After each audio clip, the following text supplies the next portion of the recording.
Number 10. Carrying a sword. Whenever we see medieval shows or hear stories or see art, everybody always has a sword at their side. I'll admit, on one hand, literally, it's pretty badass. Was this really that common though in the 12th century? Was everyone gifted a sword on their 16th birthday, like in Zelda Wind Waker? No, of course not. I mean, if you were traveling, sure, ideally you'd want a little dagger or a little something to help you out, but swords were a symbol of wealth and status. And the bigger and shinier the tune, the better, right? On average, these things would cost you 7 months worth of wages. So you best start saving up and training. Yeah, you might want to train as well because these things were not light. No, not at all. Ideally, medieval swords would weigh 3 to 4 pounds. Doesn't sound like much at first, but I know after 8 minutes, I would be switching arms real quick. It's like when you hold your hand up in class, you're like, oh God, what's going on here?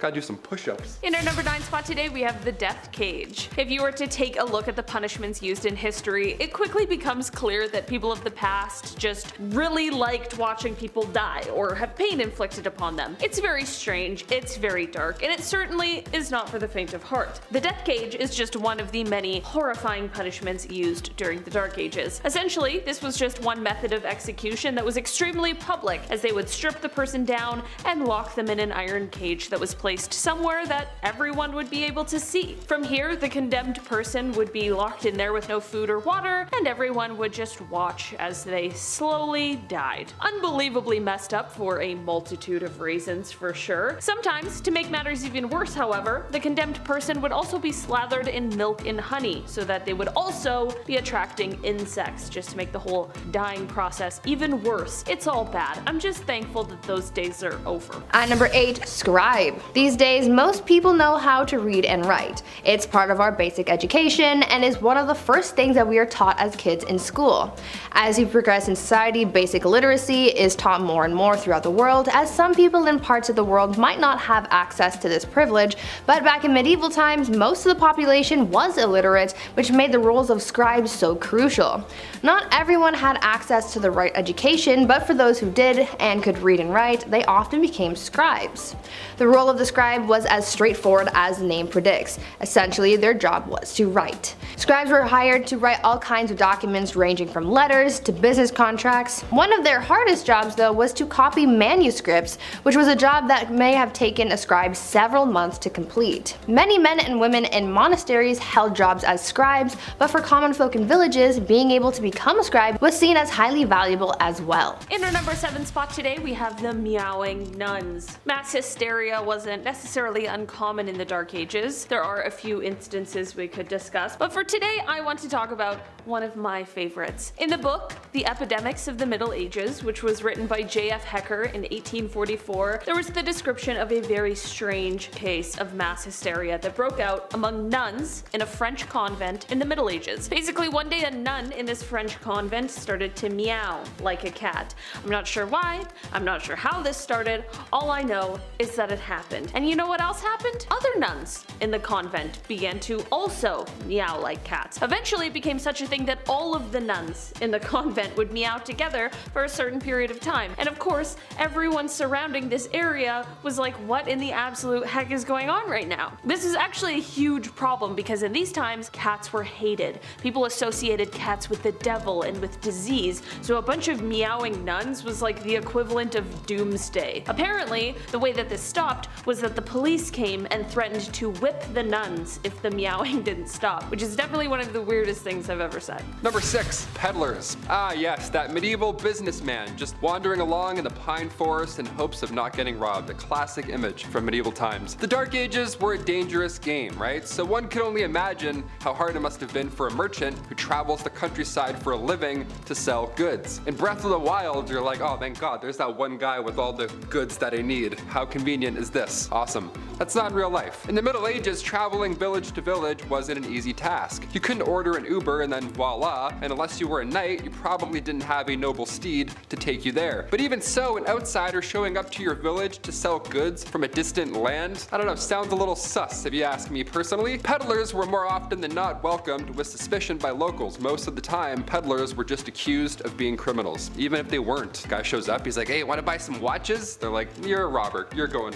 away. In our number 5 spot today, we have donations. In the Dark Ages, it wouldn't necessarily be strange to either donate or sell your own urine. Yeah, the market was hot for urine. urine, because they used it a bunch during this time in history. Medieval chamber pots would collect all of the stuff from an entire household or public space wherever they were placed, and oftentimes they could later be sold at the local tanner or fuller in town. I mean, talk about an easy way to make some money, but how horrible. The reason this product was so popular is because it was used in a variety of ways. It could be used to clean clothing, to help with the dyeing process, to tan leather hides, and like I spoke about in a recent video, be used to help in the cotton making process in order to make the material soft and not frayed. While the practical uses make the wholesale process a little less peculiar, it honestly still would just be weird to have to sell your own pee, or your neighbor's pee. Number 4. Henry V. Another war? All these people do is kill each other. Does anyone fish? Or golf? No one, huh?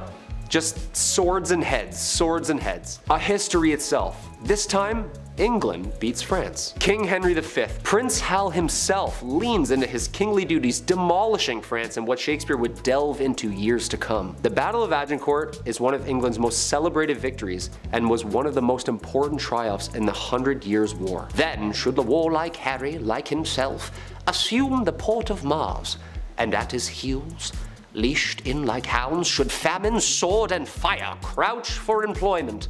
Henry V.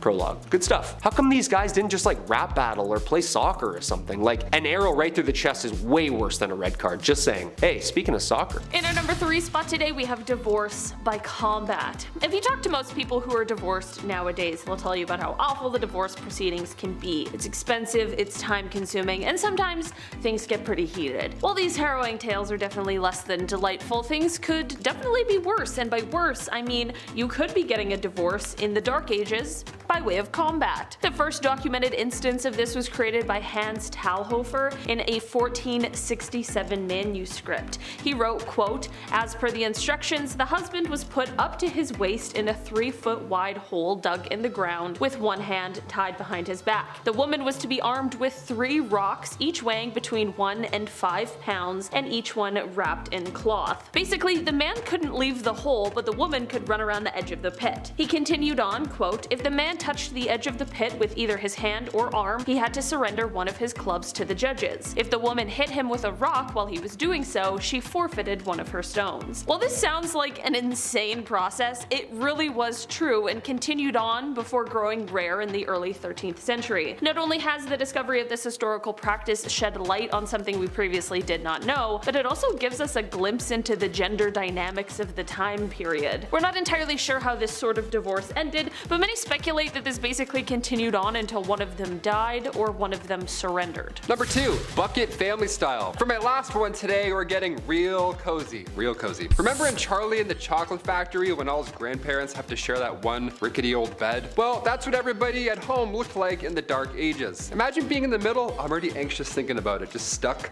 I mean, think about it though, back then space was so limited. Warmth is also a plus in those winter nights, and beds, they were massive. They were made of straw and wood. It was a whole thing, it was a whole situation. It's not like you could fit more than one of these in your home. No way, Jose. Even in the royal household, this was a common theme. King Richard I of England and King Philip II of France both had to sleep in the same bed as an act of diplomacy. Again, I would be so anxious and awkward there. I'd be like, oh, excuse me, Mr. King guy, you're snoring too loud. In our number 1 spot today, we have affairs of the court. If you know anything about marriage in the Dark Ages, you know that love was often not a part of it. To sort of piggyback off my last point, if you were in a loveless marriage, like most everyone else was in the time, but didn't want to go through the process of beating your spouse to a pulp or any of the other divorce methods at the time, you could instead turn to courtly love. This wasn't for the common household and instead was for members of the court, but it allowed the lords and ladies of the time to experience love and courtship despite what their marital status might be. Yeah, it was a place for married people to go and hook up. Well, not entirely. I mean, there of course were rules in place and society was very pious, so people weren't exactly hooking up, but it was a huge hit. People danced, they giggled, they flirted, and sometimes people could even be caught holding hands. One of the rules of courtly love just stated, marriage is no real excuse for not loving. Number 10. The Domesday Book, 1085. The Domesday Book was created under William I, also known as William the Conqueror. Like, you're already the first, man. You don't need two names, come on. This guy basically drew up a book to document people's money so that he could tax them. Oh yeah, this is the very first time surveyors went town to town and recorded how much money you would owe for simply just doing you. Men would show up at your house asking how much money you made and document your spending habits. 5 shillings on groceries, huh? Okay. And 5 on that phone plan. Look, tax season's coming up, Arthur. It's not looking good, man. Talk about a bunch of crooks, huh? Imagine owing someone money for just trying to make an honest living. Yeah, thank God that didn't catch on, right guys? Oh, speaking of, I gotta phone H&R Block. Number 9, The Crusades. A 3-part miniseries spanning over 200 years. These bloody and ruthless wars were battled between Muslim and Christians for the proprietorship over sacred sites and the land in the East Mediterranean. A 3-part miniseries spanning over 200 years. These bloody and ruthless wars were battled between Muslim and Christians for proprietorship over sacred sites and land in the East Mediterranean. Wars that resulted in 6 million deaths. The Knights Templar, a brotherhood of highly trained soldiers horseback bashing their way through the East. These guys were the real deal, almost like the Navy SEALs of their time. We've seen these paintings. The elite fighting force with the red cross painted on their chests. I wonder if they had to do a Hell Week. These soldiers were the most trained and savage fighters in all the Christian armies. Richard I leading the 3rd and final crusade, earning him the name Richard the Lionheart. Back then the names were always something so aggressive and scary. It was never like Richard the Clownfish or Henry the Pygmy Goat. No, we need fear. Number 8, the summer of 1348, aka the Black Death. Now let's talk about this horrible event, shall we? If you thought summer 2020 sucked, well, buckle up, this one was pretty bad too. The bubonic plague arrived to medieval England in 1348, and the death toll here was absolutely devastating. Somewhere from 1/3 to half of England's population gone, just like that, and that's it. The plague hit hard and it hit fast. Now today we have variations of the virus, one we shall not name, but back then the plague was a bacterium now known as Yersinia pestis. Now symptoms were quite jarring. You got lumps in the groin or your armpits, so that can't be comfortable. And next, the infected would notice black spots appearing all over their body. Almost all that were infected died within 3 days. More often than not without a fever, so you wouldn't see it coming, aside from the black spots and the things I just said. Now, the drop in the population resulted in a widespread of wealth. Workers were demanding higher wages, and farmers were demanding lower rents. The poor got expandable income, so it kinda helped, kinda didn't. I don't know how to explain that. The Black Death spread more than a mile per day, and it's all thanks to traders and travelers. Yeah, humans can't stay still for a bit. We love traveling, even through the Black Death. Cause you know, why not? Roads are empty. As long as there aren't any rats hiding on board, maybe you'll make it. Number 7, the Battle of Bannockburn. This infamous battle between Scotland and England was one of the most important battles of the Middle Ages. The end of the bloody war for independence. Basically, Scotland was like, yeah, we're gonna go over here and roll our R's. The gruesome wooden wars were caused by the English invading Scotland in 1296. A leader slowly rising the ranks, William Wallace, the guardian of the King of Scotland himself, holds off the English forces and is knighted a hero to Scotland. Unfortunately, like every hero back then, he was also hated. He was captured, hanged, drawn, and quartered. Like, why do you have to do all that after he dies? Like, he's dead. Not fun. The battles between Scotland and England ended in 1314 with Robert the Bruce securing Scotland's independence, adding like 45 more dialects to the UK. Freedom! Number 6, the Black Death. Ooh, talk about a curveball. The year's 1348. People are saying things like, don't let the bed bugs bite. Clearly not a very clean and safe time. The Black Death, aka pestilence, aka the Great Mortality, or simply known as the Plague. Single-handedly the worst pandemic ever recorded in history, wiping out somewhere between 70 to 200 million people. Ooh, now I get where bless you comes from. Someone sneezed back then and everyone's dead at 14. This is where we see those doctors in the terrifying bird outfits with the long noses stuffed with garlic and herbs. Excuse me? Yeah, he's not wearing a mask. I'm just trying to watch a cat publicly get skinned. Yeah, 6 feet please. Some doctors prescribed urinating on a person so that the bad smell would drive out the infection. Can you imagine? Just a doctor writing you up a script and go ahead and pee on yourself about 4 to 5 times a day. Take with food. Should be gone early next week. And just let me put my mask back on here before you leave. there you are. The plague started in Europe in October 1347 when 12 ships from the Black Sea docked at the Sicilian port of Messina. Most sailors aboard the ships were already dead, but those who were still alive were covered head to toe in black boils that oozed pus and blood.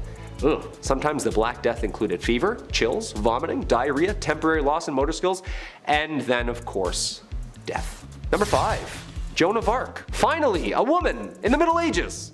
Who'da thunk? Joan of Arc was considered and still is revered the heroine of France for her role in the Siege of Orleans during France's 100-year war with England. Joan of Arc, a peasant with faith on her side, had believed that God had chosen her to lead France in victory against England and had spoken to her since she was young. At only age 17, she had stolen men's armors, a white horse, and like a Valkyrie riding into battle, she had convinced an entire army that she was appointed by God to win. And then did! That's the most badass thing I've ever heard in my entire life. After such a miraculous victory, her reputation spread among France, and upon her capture and death at 19, the Maid of Orleans herself would forever live on as one of the greatest saints and symbols of the country of France. The fate of the Templars is number 4 in our countdown. Founded in 1118 as a monastic military, their duty was the protection of pilgrims as they traveled to the Holy Land following the Christian capture of Jerusalem during the First Crusade. The Knights Templar quickly became one of the richest and most influential groups of the Middle and Dark Ages, erecting banks, castles, and churches. Their wealth would be their downfall. A secret letter detailed black magic and scandalous sexual activities that was sent through France. The reality of this document was that it was made by King Philip of France, who notoriously stole and plundered from anyone he could. In response, more than 600 Templars are arrested, as well as hundreds of non-warriors who handled the day-to-day work such as banking, farming, and organizing. The men were charged with a wide array of offenses including heresy, devil worship, spitting on the cross, homosexuality, fraud, and financial corruption. The Templars, meanwhile, were kept in isolation and fed meager rations, all while facing brutal torture. Given the extreme conditions of medieval methods, it's not a surprise within weeks, hundreds of Templars just confessed to false charges. Their lands and money were confiscated and officially dispersed to another religious order, the Hospitallers, although greedy Philip did get his hands on some of the cash he coveted. Didn't know this guy was real. Number 3. Mob football. I'm not talking about the mafia. Put 1,000 on Brady, would you? I'm talking about mob football, also known as folk football. It's just like our modern day soccer. Town versus town. Except it has an unlimited amount of players. And there's only 2 rules to the game. Get the inflated pig's bladder over the opposing team's lines on the other side of town, and no murdering. I mean, I guess this is closer to rugby? Yeah, this is literally just rugby. This game was played competitively and eventually outlawed at Oxford University in 1555. Just a guy named Jeeves in a polo. Oh yeah, I play mob football at Oxford. Yeah, I'm also in a frat. This game got so out of hand it was banned numerous times in England. There is great noise in the city caused by hustling over large balls from which many evils may arise which God forbid. We command and forbid on behalf of the king, on pain of imprisonment, such game to be used in the city of the future. Thankfully this game has calmed down over the years and now has become the most popular played and watched game across the world. Go Liverpool! Number 2. The printing press. The printing press is a machine that was designed for the mass printing of text, mostly in form of books and newspapers. With an unknown date of origin, first invented in China, this machine, designed in the 15th century by Johannes Gutenberg, was a revolutionary new form of writing which would only change the direction of history with the mass production of uniform text. Long story short, people didn't have to get the world's worst wrist cramp writing Hamlet over and over again. To be, or not to be, 86 more folios? The alphabetical metal keys would be placed into the device and slammed into the paper, pressing ink upon the parchment. You know there's gotta be some books half written in purple ink because they just ran out of black. Come on, we've all been there. Ink's expensive. Number 1. William Shakespeare. The Bard himself, arguably the most influential writer of the English language. William Shakespeare was born in Stratford, England. One of the easiest ways we can look back into the dialogue and lifestyle used by the people living in the Middle Ages. This playwright documents the world in which he lives from 1564 to 1616. Due to Shakespeare's unbelievable talent for building and fabricating an array of diverse stories and characters via players, modern day is able to see the Middle Ages and the similarities and differences the people were experiencing. His plays are based in the environment that they were written in. He writes about diseases, he writes about monarchy, he writes about women's rights. Okay, so no one actually got turned into a donkey by some fairies in the woods, but some of those wars actually did happen, and some of those kings and queens were really twisted. How this man created so many brilliant works and stories, All part of the mystery. Number 10, Where's My Mummy? Interior of a Kitchen, Oil on Canvas, by Martin Drolling, was painted in 1815 and depicts shades of browns, tans, beiges, and golds that were remarkable of the era. Where did he get these colors, some had wondered? Well, good old Martin had a little help from the dead. Mummy Brown was appropriately named as it was made up of, you guessed it, ground up mummies. From the 16th to the 19th century, many painters favored the pigment, and it remained available well into the 20th century, even as supplies dwindled. Egyptian mummies are rare nowadays, not because a few survived thousands of years in their tombs, but because few survived the aesthetic and cannibal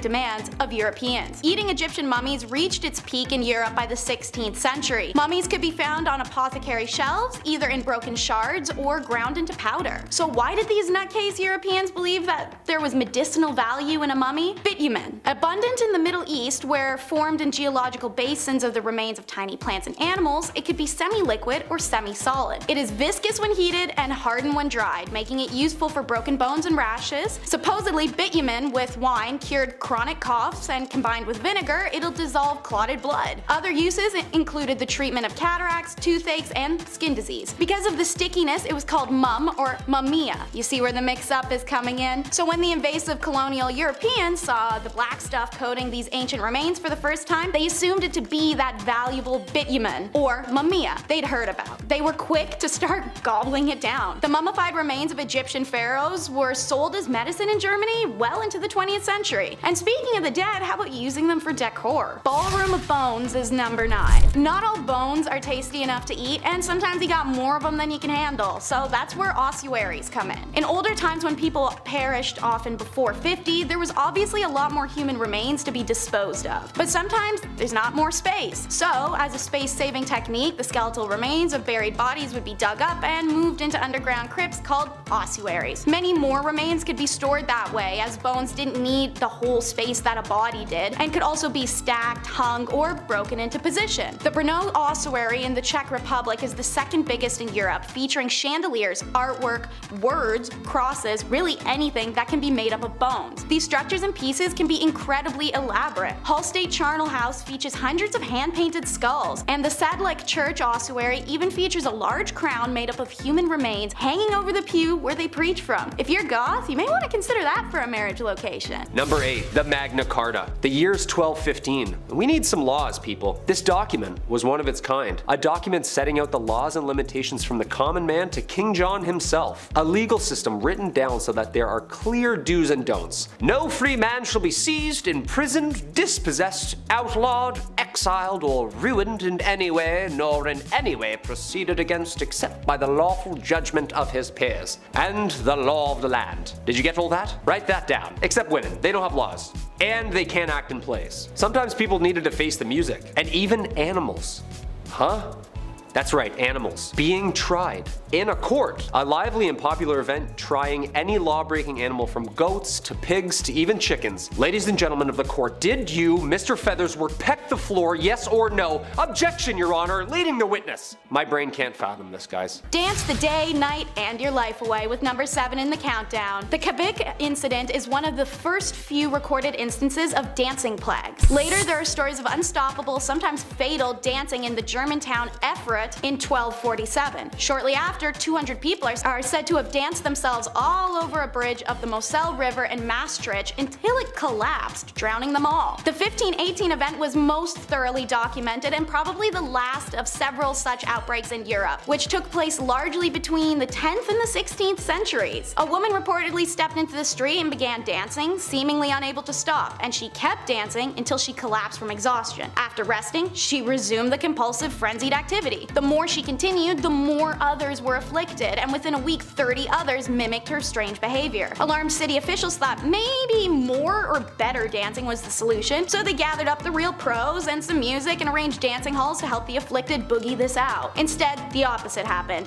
and now as many as 400 people were consumed by the dancing compulsion. A number of them died from their exertions. In early September, the mania began to abate, and that's the last we know of this phenomena. So what is this plague, and why were all these people dancing themselves to doom? Well, the explanation at the time was the usual stuff like demonic possession or your blood was too hot. Modern day, it's likely because of ergot poisoning from molding rye flour used to make their bread, as it's been known to cause hysteria and convulsions. To this day, hundreds of accounts of dancing plagues are found recorded in Dark Ages, but we have no explanation as to why. I don't see dead people, I see green people. The Woolpit alien children are number 6 in our countdown. 2 English chroniclers reported a story from the 12th century that villagers of Woolpit discovered 2 children, a brother and sister, who had green skin and spoke an unknown language. The children were quickly taken to higher officials, Richard D. Colnay's house, where he attempted to communicate and failed. The children also refused to eat for days on end until seeing green beans in the garden, which they ate straight out of the ground. They stayed with Richard long term as he converted them to a normal diet, and they started to lose the green pigmentation. Obviously, after time and growth, these children learned English, and when they were asked where they were from, they told Richard, "We are inhabitants of the land of St. Martin, who is regarded with peculiar veneration in the country which gave us birth." They further explained that where they were from, everything was green, and they had been tending to their father's animals that they followed into a cave. Emerging out of it, they found themselves in Woolpit. "The sun does not rise upon our countrymen. Our land is little cheered by its beams. We are contented with that twilight which among you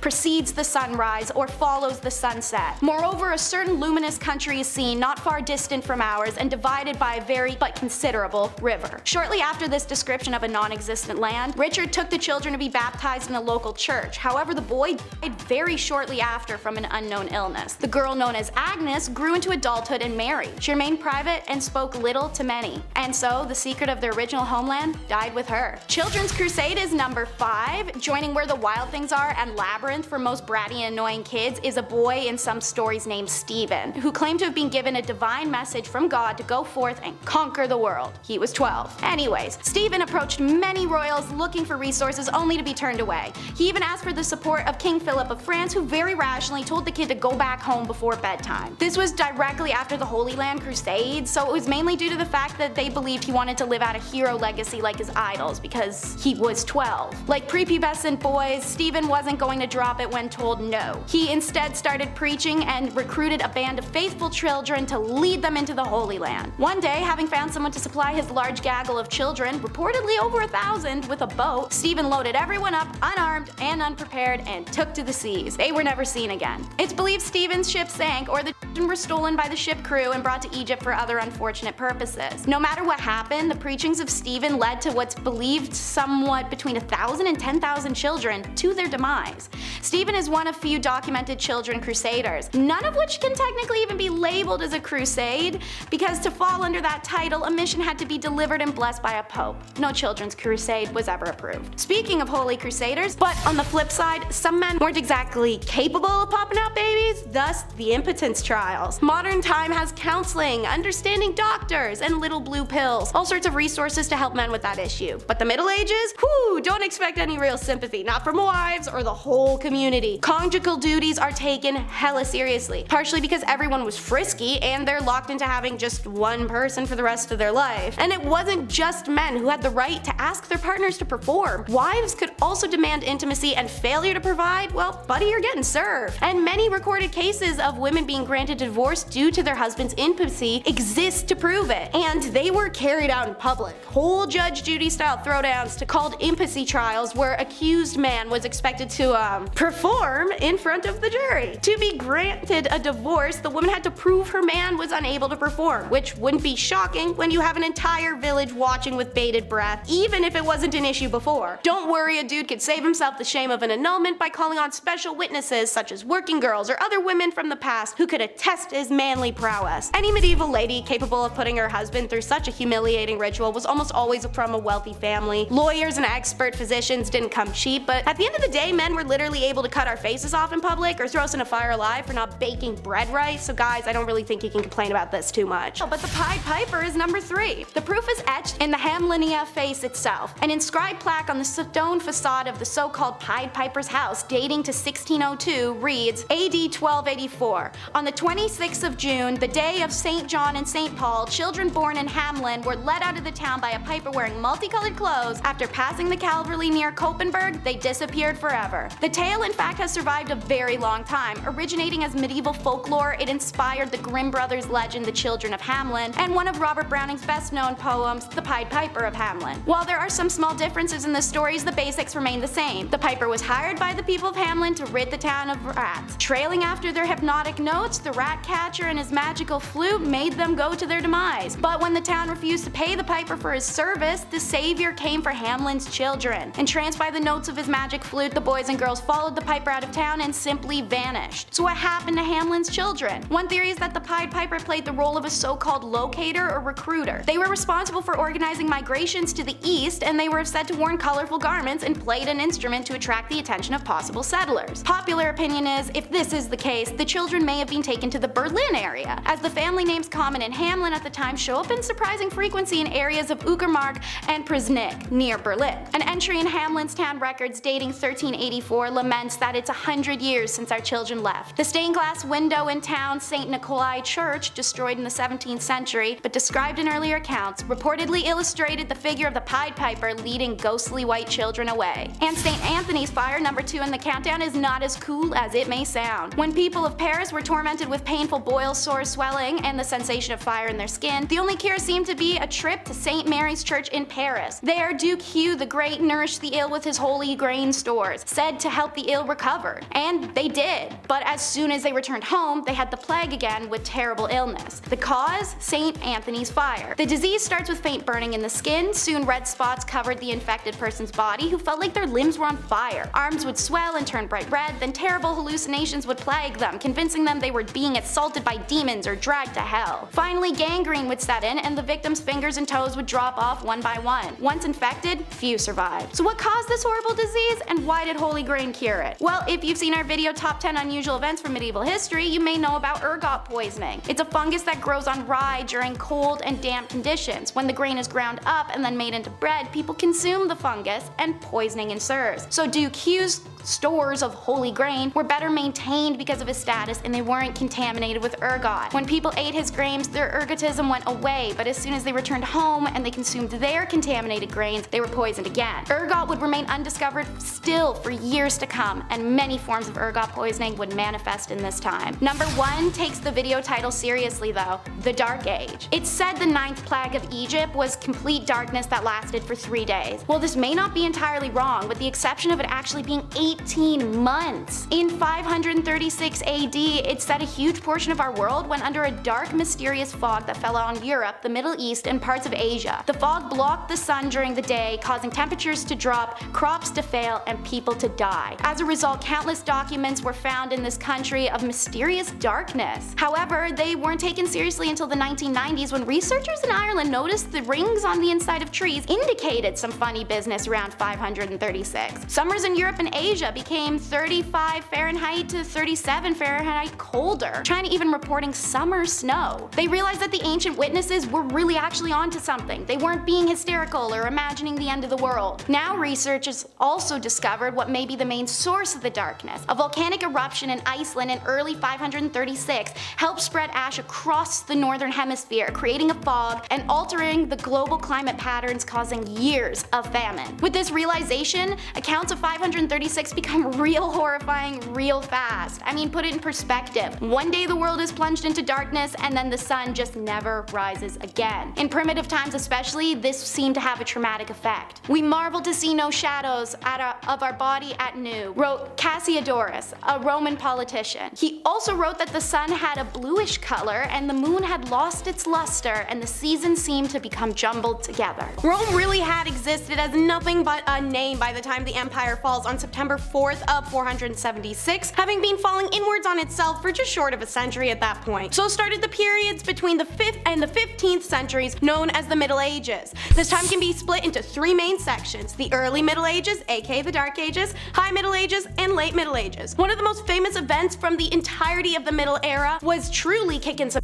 ass in the Dark Ages, and it was the Black Death. Something that nobody gets anymore, with exception for a cool 20,000 some odd people between 2000 and 2009, and 56 people in the United States in the last few years. But if we pretend that we don't know that, and if we can avoid chipmunks like the effing plague carrying hairbringers of death they are, then we most likely don't have to worry. But travel back in time, say to the 800s or even 1340s Europe, and your chances of surviving are somewhere between 7 in 10 and 2 in 5. Black Death killed as much as 60% of the entire population of Europe. So when you're at work looking around but with those blank dead fish eyes, bored, cross off every third person you see in a pattern of 5 and try to figure out how many of them are gone and who you'd manage without. Probably now being in a position to go, hey boss, looks like you need new middle management team, and ain't since nobody left, hooray, promotion. That's exactly what happened in the Middle Ages too. After half the world died, kinda changed the balance of power. Suddenly peasants could ask for pay raises and improvements in working conditions, and life got a little better for them. This was further developed by the evolution of feudalism, and as a result the first banks and widespread money supply appeared for the first time in Europe. RIP freedom, hello capitalism. And speaking of the workforce, how about their dirty jobs? Knight, tosher, rat catcher, oh my, there's no shortage of terrible jobs in the Dark Ages. So let's cover a few. So a leech collector was a woman's role. She was often living in the countryside near marshes and bogs, just generally dirty open water spots where she could strip her legs bare, grab a bucket, and wade into the mud, waiting for leeches to sucker themselves on. At that point she could scrape the buggers off, bucket them, and then sell them in town to physicians, the wealthy people, beauty stores, whatever. Enjoy the scabs and infectious diseases. The groom of the stool was a position for the royal household who was in charge of cleaning the king's badunkadunk, making sure it was clean and dry post his kingly, well, dumps. Tanning leather seems like it would just be hard. Don't worry, on top of stripping animal skin of its fur, soaking it, and consequently yourself in lots of lime and salt, it also involved animal feces. See, you'd hire this other guy who somehow had a worse job than you. He's called a pure collector. He'd collect you dog poop, you'd grab it with your bare hands and mush it into leather to treat it. And don't get started on lime burners or treadmill operators, which was essentially a 50-50 death sentence job. Let's get hot with Greek fire in at number 8. Greek fire, arguably the Jesus of the flame world for its ability to walk on water, baffles historians and scientists alike to this day. Invented in the Byzantine Empire in the 7th century, this fire was used to defend their empire from invaders. Countless documentation verifies to us today that the stories of this fire was very real, but because its formula was a state secret, nobody's quite sure what it was used to create this liquid. The substance could be thrown in pots or shot from tubes. It apparently caught fire spontaneously and could not be extinguished with water. It could burn on top of it. It was heated and pressurized, then delivered via a tube called a siphon at the Grecian enemies. What's truly fascinating about Greek fire is that armies who captured the liquid concoction were unable to recreate it for themselves. They also failed to recreate the machine that it was delivered from. To this day, nobody knows exactly what the ingredients went into this mixture. So if you're gonna live in one region, one city, and one house your whole life, naturally it would be a dingy shack. Because peasants' homes were small, often just made up of one room. They were constructed of wattle and daub, a type of method of constructing walls in which vertical wooden stakes, or wattles, are woven with horizontal twigs and branches, and then daubed with clay or mud. Then they'd have a thatched roof to boot. And if they're well constructed, these bad boys could be waterproof and stand for a decent amount of time. But they required upkeep, and not everyone can afford that. Especially seeing as it's essentially paper mache, twigs, and mud, you really had to stay on top of this. Inside of a hut, a third of the area was penned off for animals, which lived inside with the family. I know people that complain about the smell of a cat litter box. My guy, you could have had a whole donkey living next to the kitchen sink.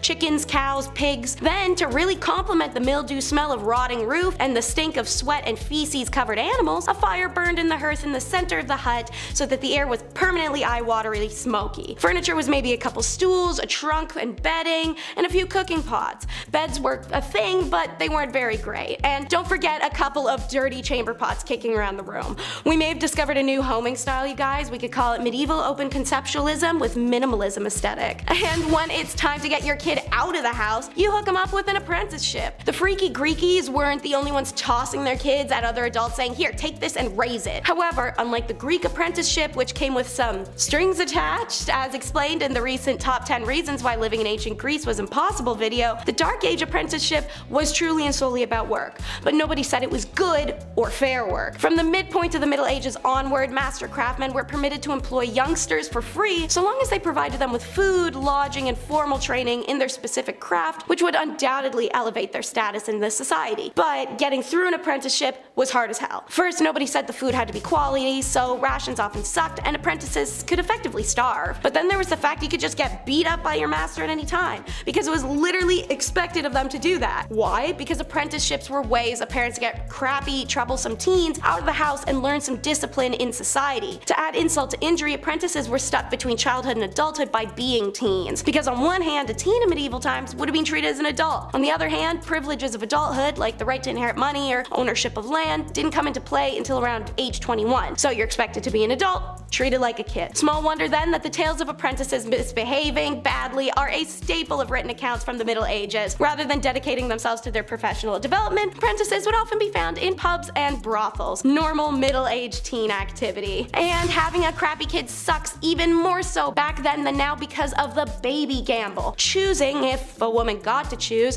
to have a baby was a hell of a decision in the Dark Ages. Plagues, famines, messed up weather, just not the environment for it, let alone women being regarded as morally weak and they weren't allowed to do things that modern women take for granted, like getting a job, deciding who to marry, having opinions, wearing pants. Your only two options were to become a nun or marriage. No work, no single living in the country, you get two options. And even if you weren't the most devoutedly religious, none was safer, if not a better option. Childbirth and pregnancies would kill 1 out of every 3 women in the Dark Ages. Compare that to today's maternity mortality rate as 1 out of every 0.028% of women. The fact that the female population now is significantly more equal in numbers to men in comparison, I think the choice is spectacularly easy. According to the Raven Report, childbirth in the Middle Ages and the Tudor period were so dangerous, royal women were encouraged to write out their last will and testament well in advance to giving birth. Just imagine adding that to the baby to-do list under decorate nursery and sew onesies. Number 4,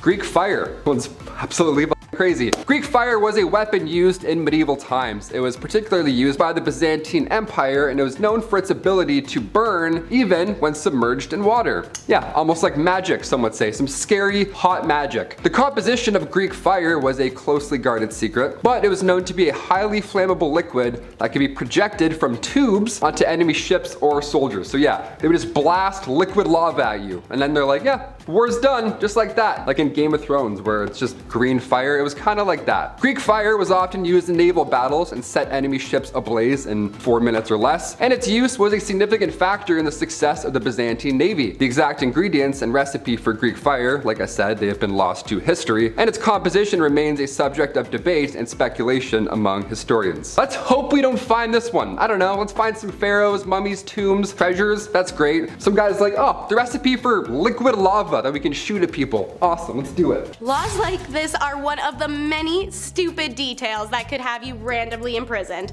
Another one, stingy stripes. Living in the Dark Ages is impossible for a lot of reasons, but having to keep track of hundreds of stingy laws to ensure you don't get locked up over a mistake truly was one of the hardest factors. What was the wrong way to pray? The wrong hair? A mole in the wrong spot? A color only the king can wear? Or how the simple act of wearing stripes could lead to your imprisonment or even death? Why? Because for some reason striped clothing were seen as a garment of the devil. Thus anyone caught wearing them would at best get an evil eye from people in the street or at worst get a hemp necktie. From the year 1250 onwards, the only people who were caught wearing stripes were the lowest of the low in society. Working girls, handicapped, the ill, the orphaned. They would don striped outfits highlighting their status as outsiders. In 1295, Pope Boniface issued a papal decree banning religious orders from wearing any type of striped clothing. In the year 1310, in the French town of Rouen, for example, a local cobbler was condemned to death simply because he'd been caught wearing striped clothes. Crazily, even animals weren't exempt. Records show that zebras were called beasts of the devil, even though people in Europe had only ever heard reports of them and hadn't even seen one with their own eyes. You can see how these guys led to colonization, right? Ridiculous. With the dawn of the Enlightenment in Europe, the hatred of stripes eased and eventually disappeared, and many look on the phenomenon with confusion, and understandably so. Time for the Shrek references. It's ogres and pitchforks. More specifically, just the pitchforks, and less specifically, really just the farm tools in general. You guys know in the movies like Shrek when the villagers all come carrying pitchforks and farm tools and of all things, like why that and not swords? First of all, swords are heavy and who has that kicking around? Seriously. Secondly, noblemen could require all male peasants over the age of 18 to report for military service. Didn't matter if it was a justified war against a viable external threat or just a petty fight against a local rival. If you are called up for duty, you had to report. According to histories of the time, around 1 in 5 peasant men would be in a military service. Food and clean water were in short supply and disease was rife. Some historians reckon 2/3 of all conscripted men who died were killed by unsanitary conditions of their own camps over any enemy action. But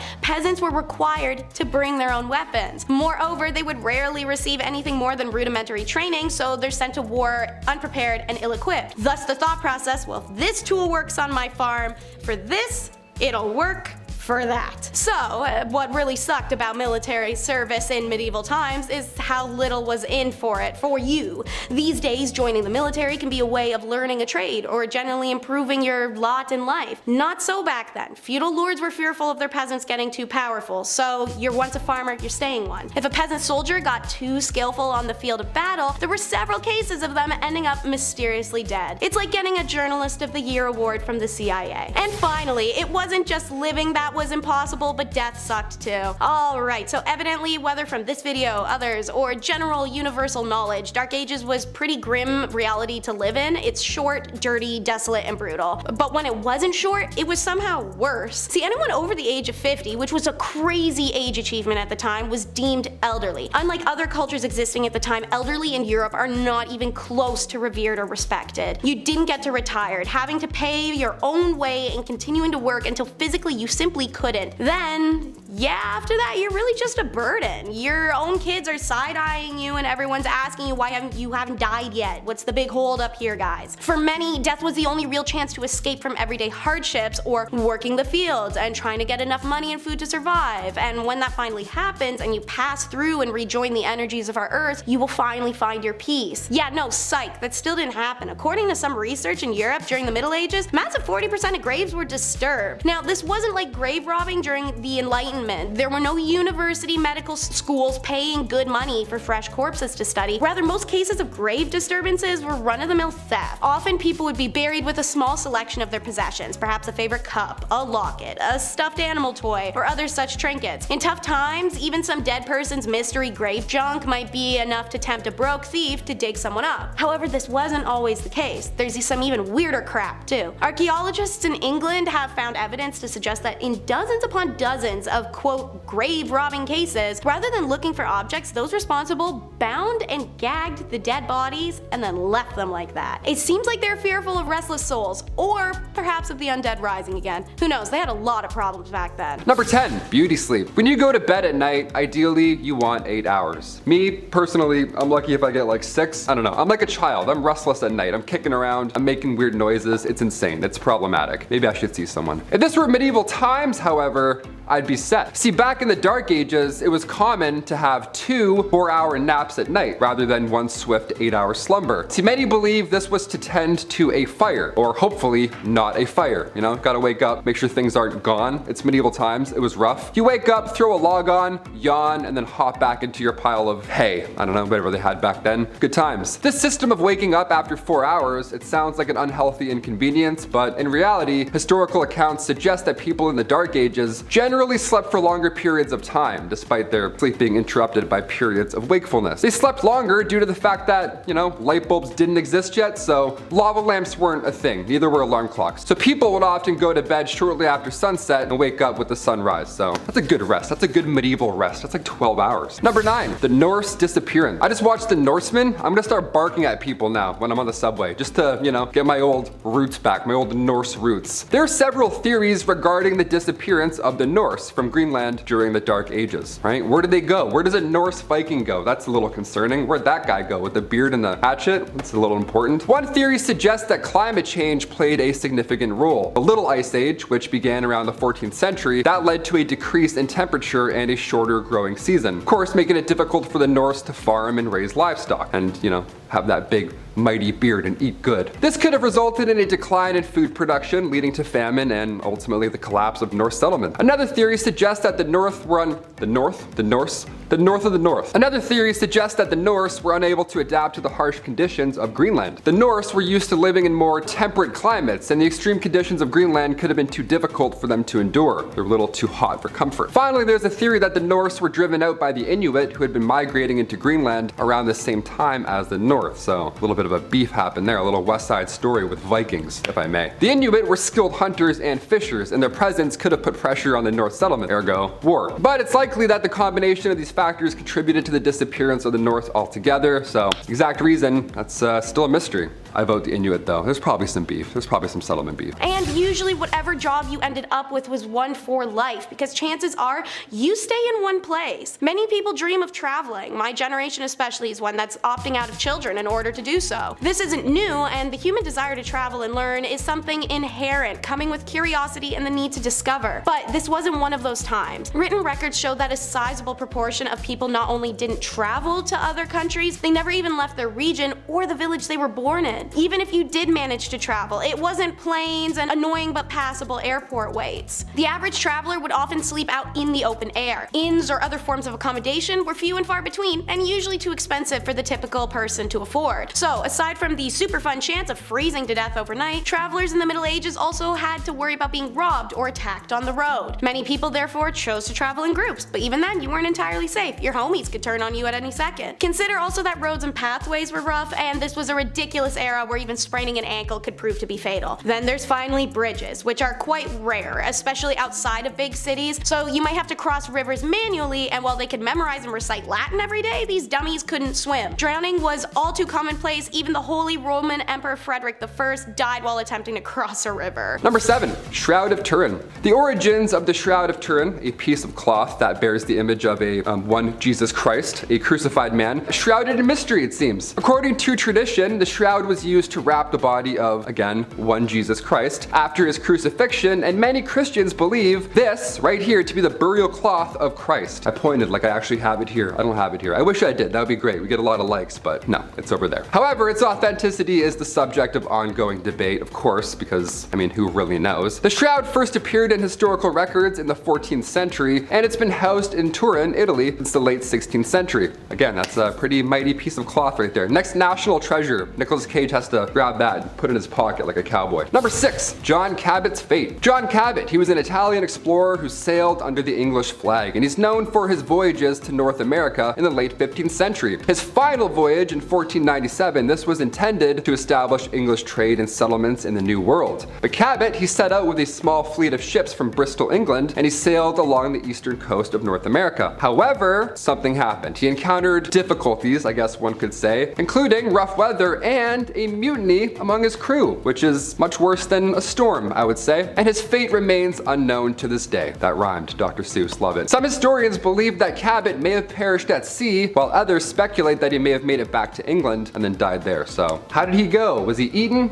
Who knows? Who really knows? Number 5, the plague. Yes, we just lived through one of these. Isn't that neat? Can't wait to tell my kids about that one. Plagues are everywhere throughout history. Some are short, some are impossibly incredibly long. The bubonic plague arrived to medieval England in 1348. Now the death toll here, it was devastating. I mean, we put up some crazy numbers in the last few years, don't get me wrong, but in the Dark Ages, the bubonic plague took out almost half of England's population. That's insane. They didn't even have Uber back then. You're like, how? How did that happen? Back then, the plague was a bacterium now known as Yersinia pestis. Symptoms were jarring, to say the least. There were lumps in the armpits and or, groin area. Not fun. Black spots would appear all over your body. It was uncomfortable, and it was noticeable, definitely to say the least, that you were plagued out. Almost all that were infected died within 3 days, more often than not without a fever. Just randomly, boom, done. The drop in the population resulted in a widespread of wealth. That's, I guess, a bright side? Not really. Workers were demanding higher wages, farmers were demanding lower rents, and the poor got expendable income. Sounds a little familiar, dare I say. Number 4, lime burner. Now, a lime burner doesn't sound so bad at first. Lime mortar is a common building material, being traced back to the 1st century, but it's not particularly easy to work with. Bear with me while I try to explain the technicals. I'm not as smart as a 1st century engineer, you see. In order to use it, you need to remove the carbon monoxide from the calcium-rich stone, taking the stone and cooking it in a kiln at around a cool 800 degrees. It's not too bad, right? Well, that carbon monoxide has got to go somewhere, mostly in the air. All that carbon monoxide and dust chalk would just float around in the air where you'd be taking big, heavy, deep breaths in. And I'm not sure how much you know about carbon monoxide, but it's consistently the #1 spot on Rolling Stone's magazine list of top 100 substances to not breathe in. On top of this, did you know that superheated lime mortar is violently volatile against water? Meaning that if you were to sweat in a building that was 800 degrees at any given time, it would have disastrous consequences. Be careful. Number 3, the Vinland map. The Vinland map, this one's fun to all the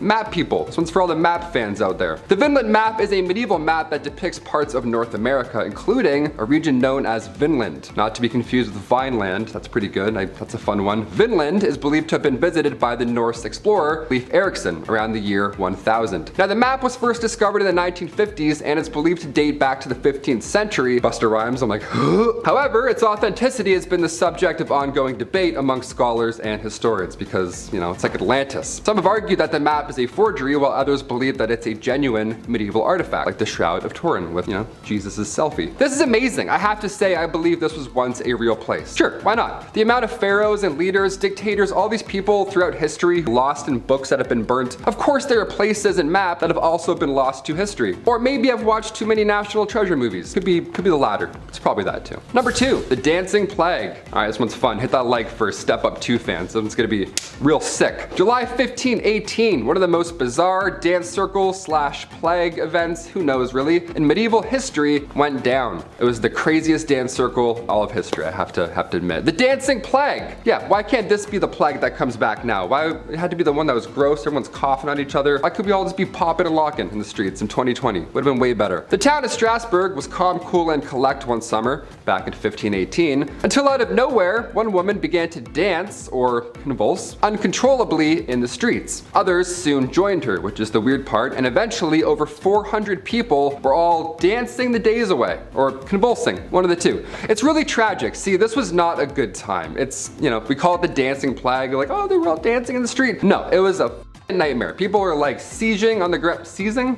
People are seizing on the ground. It was tragic. A good amount lost their lives due to pure exhaustion alone. Authorities, they tried their best to help out the situation. They paid for musicians to perform for them while they convulsed, which is just the thing you need back then. They're like, oh my god, what's happening? Quick. They just played music. They're like, this makes it way better. This is so fun now. No, it was horrible. Everyone was sick. This was a disease. This happened a few times in Europe, believe it or not, between the 14th and 17th centuries, and we still don't know what exactly happened. All we know is that it was some sort of illness and that it was not like Step Up 2. Apparently it was not sick, nor 3D, nothing like that. And finally, number 1, no insults. This one here is great. This would change the game today. If we brought this one back, so good. I can't whistle, but it'd be like that. If you hurled insults at somebody back in medieval times, they were entitled to compensation and they could summon everyone else who's around at the time to be a witness. Yeah, if you spoke bad of someone during the Viking Age, even if the person wasn't there, it could ruin their reputation. And because of that fact, you now need to pay them for the possible damages you caused with your words, with your sick, nasty words. It doesn't even matter if the insult was true either. Your reputation was how you gained employment back then. It's how you met friends, and it was really important. It was an important thing not to be messed with. Also, if you insulted one man, apparently you insulted his entire family as well. So it's like that Vin Diesel kind of Fast and Furious family's everything vibe where with one person, they're all coming at you. It was rough. There were some words, however, where a man would be allowed to kill you if you said it. I don't even want to know which words that was. Sometimes you went a little too far spreading lies, so they had to make it a capital punishment. Thou shalt not talk smack. Get out of here. Number 10. Nightman. Now the name Nightman sounds pretty cool, doesn't it? If you're part of the Nightmen, you might be a guild that watches over the dark, you know, protecting people like a superhero team, fighters of the day man, master of karate and all that. Well, if only life were that cool. No, you definitely would not want to be a Nightman. A Nightman was a very polite name for a job that boiled down to guy who cleaned human feces out of the cesspit. Yeah. You ever use a septic tank and thought, wow, this is prehistoric technology? Well, imagine a medieval precursor to a septic tank, if you will, and you've got yourself a cesspit. Easily one of the crappiest jobs in human history. Now the name makes it sound like you'd only be doing this for a few hours, right? Were it so easy, humble Nightman. Nightmen would dig for weeks at a time gathering their goods, as they were usually paid by weight, not hours. Consider that, and then consider that any of the lovely amenities you and I have to avoid bacteria, masks, sanitizers, these guys had never even heard of and were shoveling stacks of crap by the literal ton with their hands and faces uncovered, huffing in unimaginable fumes. I imagine that's the kind of work that changes a man on the inside forever. Number 9. Fuller. Perhaps one step down from the humble work of shoveling refuse all day like a nightman is the honest life of a fuller. You see, a fuller's job was to remove the oils from cloth woven from sheepskin and wool. Wool, naturally waterproof thanks to the oils on the sheep's skin, but the underside is very coarse and easily frayed and therefore needed to be dealt with before it could be made into things. Nowadays, we would just use an alkaline solution, call it a day. However, back then, chemistry sets weren't really available, so you'd have to make do with what you had, right? And what better source of natural alkaline than in pea? Specifically old pea, nice and stale. We're looking for that burnt sienna orange. So the fuller takes the woven wool and cloth, soaks it in a nice giant tub full of old pea, and then stomps on it like you're crushing grapes for wine, except it's not at all like you're crushing grapes for wine because you're stomping on wool full of old pea. It was fairly common as well for fullers to source their own alkaline solution, for lack of a better word. There was no royal distributor of old pea. You couldn't stroll up to the pea man, so they'd have to scrounge and collect it themselves, and if that meant heading to public toilets and private homes, knocking on the front door with their hands held open for a big handout, every drop counts. I can't believe I'm getting paid to say this. Number 8. Green Children of Woolpit. Now this is a medieval story that tells the tale of two children who randomly appeared in the village of Woolpit in England, but they showed up with green skin, and they spoke an unknown language, so aliens confirmed, for sure aliens. I wouldn't even open that door. The children were taken in by a nice local landowner, and although they were initially very distressed and refused to eat any human foods, they eventually adapted to their new surroundings. Again, green children, didn't speak English, aliens, reminder. The boy eventually learned to speak English over time, and he explained that he and his sister came from a land where the sun does not shine and everything was green. Yeah, it's like Avatar 3 going on. Something's going on out there. Sometimes the grass is greener on the other side, but sometimes the people are also green. That's fun. That's a fun little bit. Bunch of incredible Hulks in a place where there's no sun. Sounds nice and warm and welcoming. Lovely. Let's find out more. The origins of the story, of course, remain a mystery, with various interpretations ranging from folklore to my personal favorite, extraterrestrial encounters. Love aliens, love that. Grew up watching Signs. You tell me in the comments, did this happen? Are these aliens? Were these just random children? Is this all bullshit? Who knows? Number 7. Groom of the Stool. Now this is a fancy sounding job title. Groom of the Stool. Got a bit of an air of quality to it. In truth, it actually was a bit of a respected, lofty position. You had a very close hand to the royal throne. You had a very close hand to the throne. You had your hand pretty much behind the king's bottom at all times. The groom of the stool, to put it gently, was the royal wiper. You see, there's no one bigger or more important than the king, right? The king is like a god amongst common men, and no god should have to debase themselves to something as absolutely humiliating, as dehumanizing as using the bathroom by yourself. So that's where the groom of the stool triumphantly strides in, washcloth in hand. You were kept on retainer whenever the king felt nature's call. You were instructed to fetch the chair and take care of business. And the wipe? That's all you. That's all groom of the stool, baby. That's your moment to shine. And a lot of grooms really got creative with this. They could show off their style, technique, wrist control. There's a lot of artistry to it than I think people realized. The groom of the king did more than just fetching and wiping too. As the man most connected with royal stool, the groom also shared the responsibility of monitoring what was going on down there for any changes in the king's health. Heavy is the head that wears the crown, but much heavier is the hand that wipes the bottom. Number 6, catgut. Okay, in contrast to the last one that had a nice name, this one has a disgusting name, catgut. Way back when in yesteryear, they didn't have the same tools available to us now when crafting musical instruments, so they had to get creative. If you wanted to hear something beautiful on violin, you couldn't just head on down to Long and McQuaid and pick up a pack of strings. You'd need a guy willing to get his hands wrist deep in some catgut. Now, confusingly, no actual cats were involved, but plenty of sheep were. Violin strings were made of sheep's guts, and they would make the strings by twisting strands of sheep's intestines and innards together. Lovely. They'd have to be careful while butchering the animals to make sure they didn't accidentally harm any of the goods. This process would take hours at a time, from the butchering, the careful removal of the organs, and then they needed to be soaked in a wood ash solution to be clean since they were inside a sheep, and then stared at for a few hours to make sure nothing was going wrong, and then the drying process could begin. They say there is nothing more exciting than watching sheep guts dry. And then you can get your twist on, make them into violin.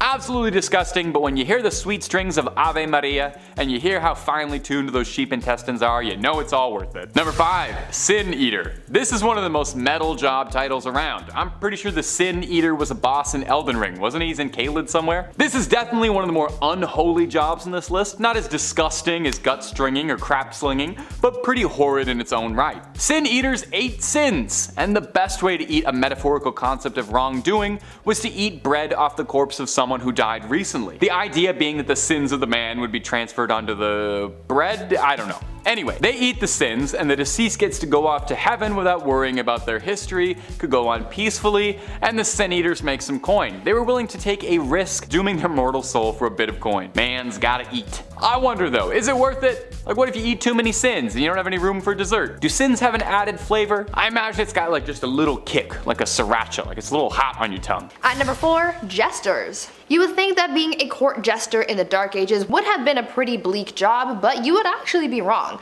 I mean, yeah, they looked funny with their outfits and hats modeled after the ears of a donkey, but jesters actually held a lot of power in court, making their job a pretty good one compared to other common folk. The court jester's job was to make people laugh by doing tricks, stunts, and telling jokes. Sometimes a jester would poke fun at the king or lord that they served, or would make comments about a kingdom's politics, and for a lot of people, saying these types of things would give them a one-way ticket to the gallows, but not the jester. Because of their profession, by royal decree, anything that they said was taken as a jest or a joke, so no one could get mad or offended at what the jester said or comments on. Basically, the jester was the one person in the court who was immune from medieval cancel culture. They could offend anyone they wanted to, and no one could stop them. Number 3, rat catcher. It doesn't sound fancy, but it's exactly what it says in the tin. You catch rats. You gotta wonder why you wouldn't just outsource this to the cat community. They're very good at this sort of thing. Rats, cute as I find them, at the time were filled to bursting with plague, disease, all kinds of grossness. Castle stockrooms were filled with grain, vegetables, and herbs, and if you're a rat, those are the things that make life worthwhile. Rats were a problem for nobility, but an even bigger issue for common folk and peasants, because if these little rats ate up what little grain you had, you would go destitute fast. But oh, come on, who can say no to their little pawsies and their little eyesies? I'm biased, I love rats. I would be a rat catcher if I could. Some rat catchers allegedly were reported to have raised their own supply of rats in order to squeak a few extra dollars out of the town. That's hilarious, by the way, love that scheme. Now traditionally their methods would involve things like leaving out traps or poisoned herbs. That wasn't always enough though, so rat catchers would also invoke the old methods, namely magic, and try to entice rats away with spells. This often didn't work terribly well since rats are naturally resistant to magic, like everybody knows this. Number 2, plague bearer. The plague ravaged London and Europe, leaving behind a wake of bodies and a stack of corpses as high as your medieval eyes could see. So somebody had to deal with all of that, right? A street sweeper of sorts was needed. You remember in Monty Python and the Holy Grail when Eric Idle is going around ringing his little bell telling everyone to come bring out their dead? Hilarious, right? Well, it's partly based on reality because this is more or less what a plague bearer really was. The parish would hire out plague bearers who would then tour the streets of the village or town or whatever, wagon in hand, collecting the bodies of the ailing and dead to go dump in a mass graveyard shortly after. Tons of fun! They would spend their nights surrounded by dead bodies and their days in the church with the same dead bodies because according to the church's law they were required to live there to prevent spreading what they were dealing with to anyone else.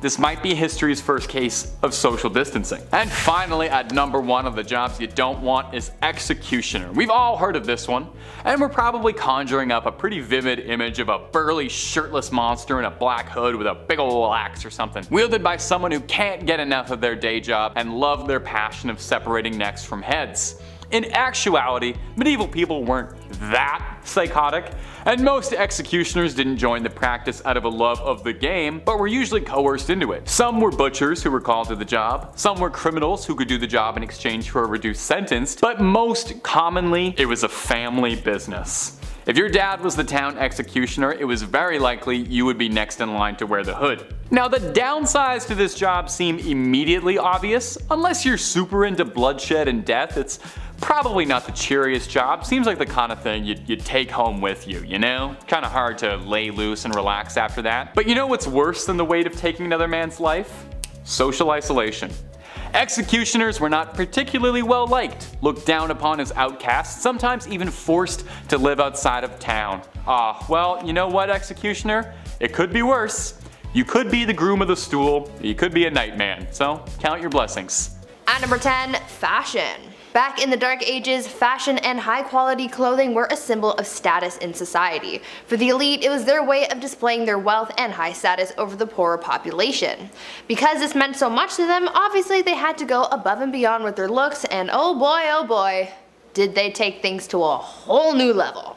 Everything was super exaggerated. For women, they just wore the finest dresses, but for men, that's where things got spicy. Male fashion was quite something. They would often wear dangerously short tunics with tights and belts to really snatch their waists, followed by the codpiece to really accentuate things down under, you know? But their shoes! Don't even get me started on their shoes. They wore some seriously pointy shoes, and to them, the longer and pointier, the better. Their elf-looking kicks were really what screamed, "I'm better than you" to the rest of the public. Some shoes were so long that they had to be reinforced with whalebone to keep their shape. These people looked pretty ridiculous, at least to our modern standards, but back then wearing pointy shoes and tunics with the codpiece was like the equivalent to wearing a full Gucci fit. At number 9, helmeted chickens. In the Dark Ages, peasants didn't really get the best food. The good stuff was more so saved for the members of the elite, and these people ate some good stuff. I mean, to us it's weird, but to them it was finger-licking good. Speaking of finger-licking good though, let me tell you about one of their weirdest foods, helmeted chicken. No, it wasn't a special chicken that was prepared with special ingredients or whatever. It was literally what the name is, a helmeted chicken, aka a chicken with a helmet on. I know, weird, right? This was a theatrical dish to say the least. It featured a regular old cooked chicken that was stitched to a pig like it was riding on its back, and to add a special little something something, the cooks would fashion a tiny helmet to make it look like a guard or knight for whatever lord or king that they were serving this bizarre dish to. This was a fan favorite because of how extravagant it was, but that trend sort of lived and died in the Dark Ages because you can't catch any chef doing something like that these days. Gordon Ramsay would have a fit over this one. Before I carry on telling you guys about all of the weird and crazy things that people did back in the Dark Ages, I would first like to ask you guys to leave a like on this video if you're enjoying it so far, and also consider subscribing as well to see more videos like this one. Number 8, a whipping boy. Have you ever heard the expression whipping boy? To be someone's whipping boy? I know I've certainly heard it a lot, but the history of it is actually pretty fascinating. It was a real position, and basically your whole job as whipping boy was to take the licks for a misbehaving royal. When you have an up and coming noble figure, a prince, a duke, this sort of thing, when they're being taught by their tutors, it would be an unimaginable offense to strike the royal for misbehaving, as their status was leagues above the tutors. But you can't have someone misbehaving without any retribution at all, right? A little negative motivation to push you to work harder and learn harder. That is where a whipping boy comes in. The whipping boy, sometimes a friend of the prince being taught, would be struck in front of the prince in order to motivate him to not commit the same transgressions. It seems a bit of a flawed system because from what I know of medieval European history, it's that kings and princes were rarely remembered for their generosity and compassion for their employees. Now bizarrely, whipping boy was actually seen as a fairly desirable position since it meant you had like an in with the king. Yeah, definitely. I'm sure many young princes saw the guy who was being beaten over the head with a broom and thought, this man is my equal and my confidant and a trusted ally. At number 7, Feast of Fools. One of the more lively aspects of the Dark Ages was the many festivals and holidays that were celebrated. Though most of the population worked grueling hours for days on end, they often got breaks to hold celebrations. Most holidays and celebrations that were held were religious, but others were just silly and were designed for people to have fun, like the Feast of Fools for example. The Feast of Fools was held in early January and was inspired by the pagan festival of Saturnalia. This was a pretty interesting festival because it involved swapping the highest respected officials with serving maids, and they became masters and were crowned kings of misrule. This festival first started as something confined to the church, but soon became a bigger affair with parades, comic performances, music, costumes, and even drag. These people really liked their festivals. Another pretty weird festival that they held was the Festival of the Ass, where a young girl carrying a child would ride on the back of a donkey into a church, and during the service, instead of saying amen, they would say hee-haw like a donkey. I know, bizarre, right? At number 6, soccer. These days, people regard soccer or football as a modern European sport, and though it is popular in these modern times, it turns out that the sport has been around a lot longer than you might think. Soccer was first played back in the Dark Ages, however, it is very different from the soccer that we know today. Back then, the sport didn't even really have a name, and there were no rules either. The only thing that people followed when playing the game was the objective of winning. Back then, you were allowed to win by any means necessary, besides deliberately offing people, of course. Back then, soccer became known as a pretty brutal sport. It was violent, chaotic, bloody, and sometimes even deadly. It involved an infinite amount of players, so it was really a free-for-all on the playing field. The sport was so intense that in 1314, King Edward II banned the game, decreeing, quote, "on pain of imprisonment, such games to be used in the cities in future," end quote. Glad things have changed since then, because FIFA would be really intense if it hadn't. At number 5, weddings. Marriage and weddings back in the Dark Ages were very different than they are today. Back then, because the average life expectancy was so low, people started getting married and having kids very young. Usually, girls would be married off as soon as they hit puberty, around the age of 12, and these marriages were not for love. Arranged marriages were the norm back then because it was mostly used to join families for status or for alliances. Marriage ceremonies were also very different back then. Because marriages just weren't as big of a deal back then as they are today, it didn't matter where you got married or how soon. Most people didn't need permission to get married, so they could hold the ceremony anywhere. Marriage ceremonies were held in places like pubs, in the middle of the street, or even in bed. Because of this, it made it really hard to know who was really married and to whom until the 12th century, when it was declared a holy sacrament that must be observed by God. To make things even weirder, the consummation of marriage was also pretty odd because it wasn't a private affair. The act of bedding wasn't seen as an intimate moment between the couple, but rather an investment in the union, so it was observed by witnesses. I am certainly glad things have changed. Number 4.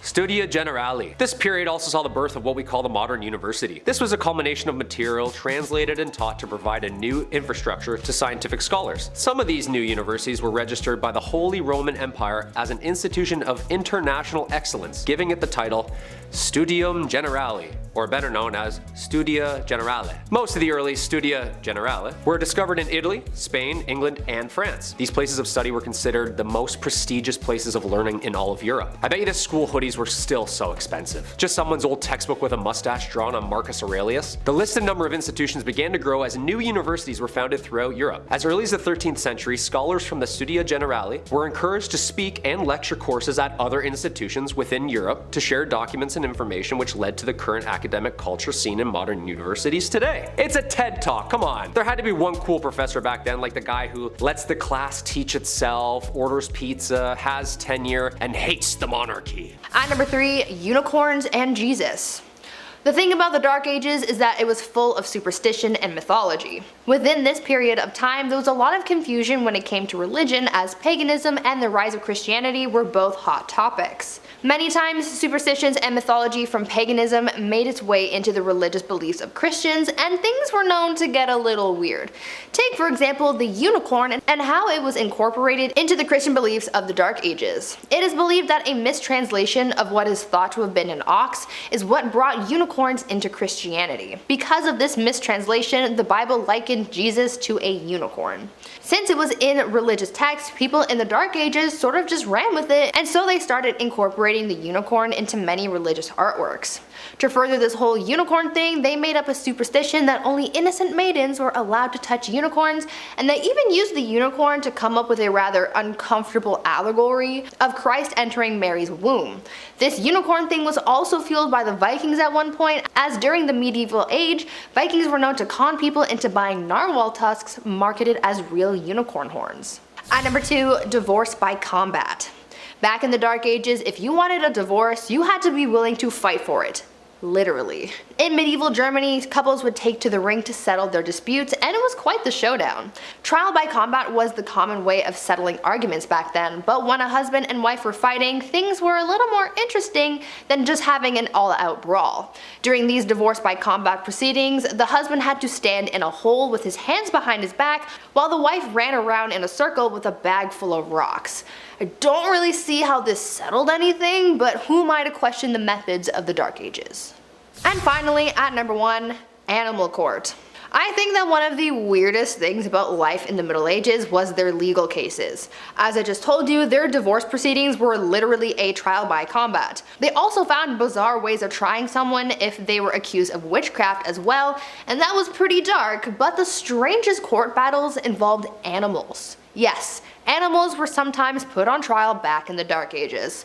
All animals from livestock to pets and even insects were not safe from the law, and they would be put on trial if they were suspected of breaking the law.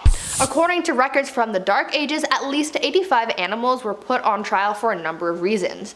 Pigs were the ones who were put on trial most often for chewing off people's body parts and even eating children.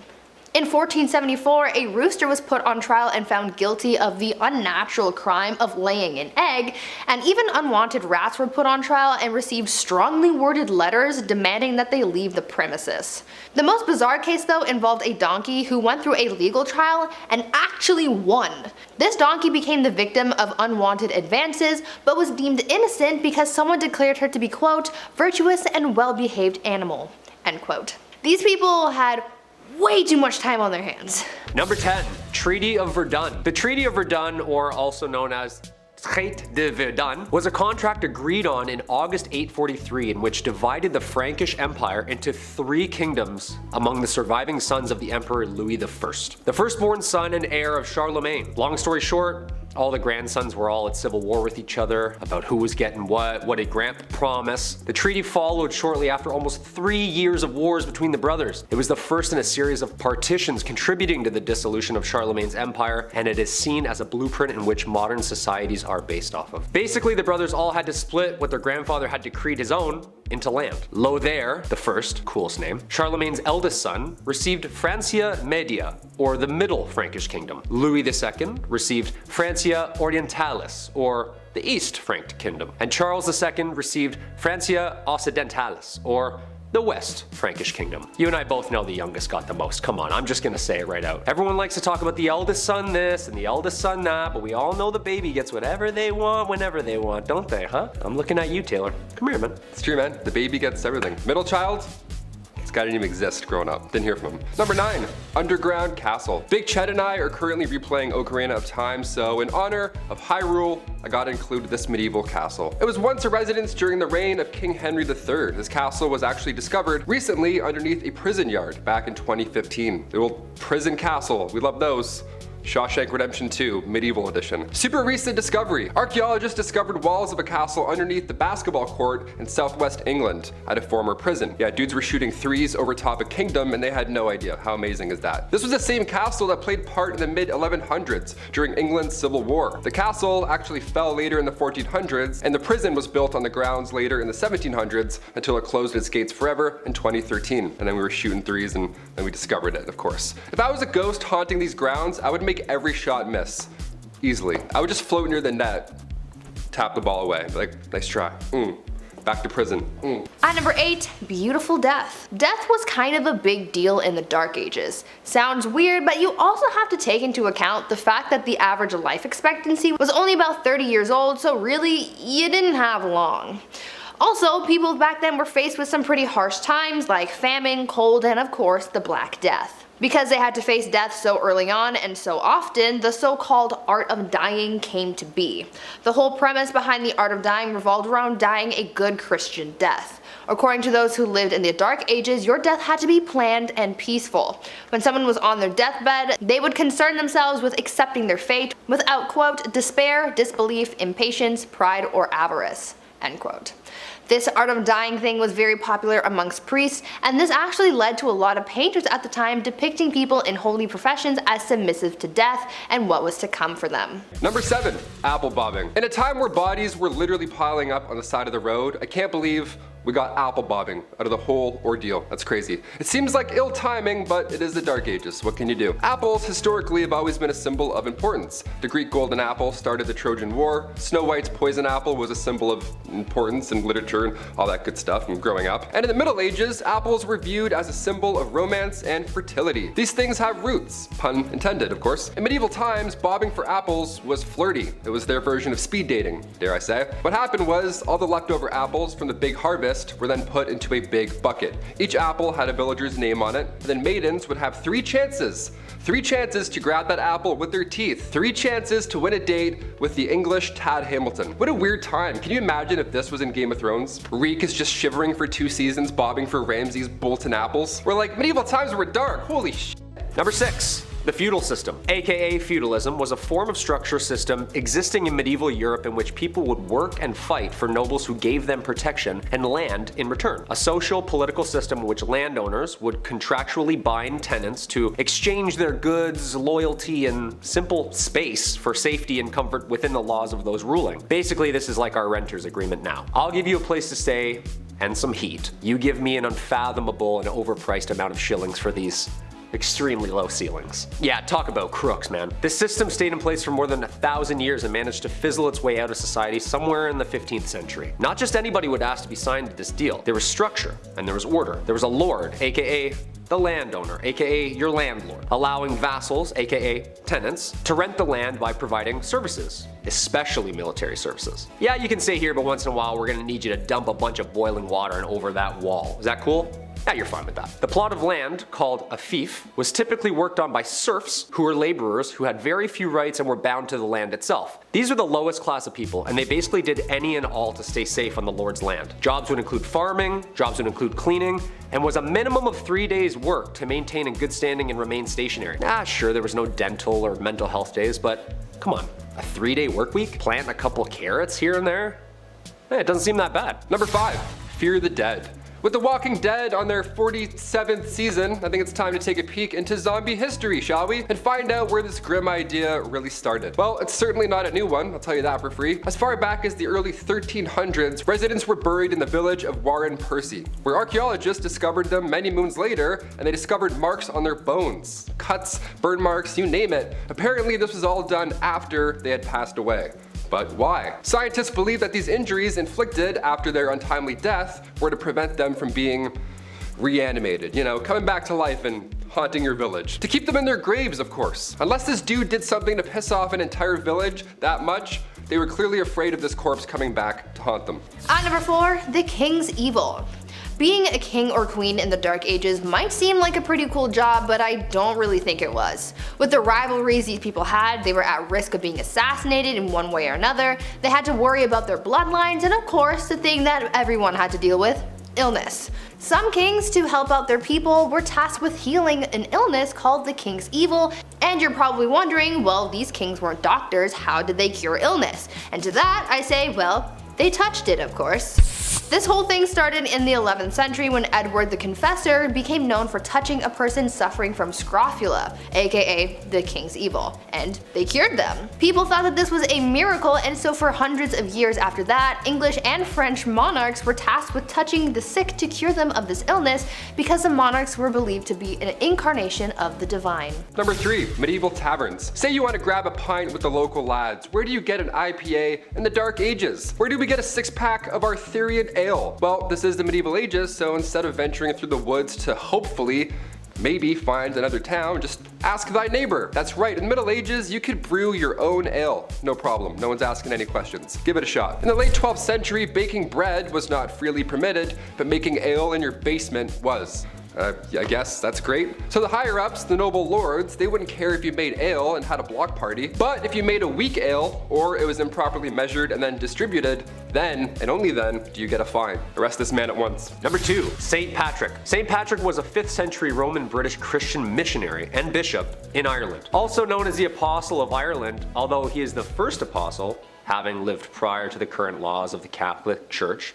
He is considered a saint in the Catholic Church and is regarded as the enlightener of Ireland. The dates of Patrick's life are not certain, but there is a consensus that he was active in Ireland during the 5th century, making his rounds as a missionary, speaking the good word of God. But let's get into what everyone talks about with this guy. The good stuff, like slamming a green Guinness or getting all the snakes out of Ireland. I mean, I love the structure and the faith and stuff, but also chasing every snake out of an entire country with a walking stick? Shoo! Shoo, you fool, you bleeding bleeder. Go! Go! Do you know how big Ireland is? St. Patrick's Day is on March 17th, the supposed date of his death in 461 AD. It is enjoyed inside and outside Ireland as a religious and cultural holiday and remains a celebration of Ireland itself. And finally, number 1, dancing plague. A medieval plague, but make it groovy. Yeah, let's start dancing. That's right, the dancing plague. This was a real danger back in 1518. I'll try not to laugh, but I'll try. This was perhaps one of the weirdest events in history. Fra Trafea was the first victim of said plague. She was moving her body around frantically, so much so that it resembled a dance or something, in the middle of the Holy Roman Empire. And as if that wasn't weird already, dozens of others began to join. And then more,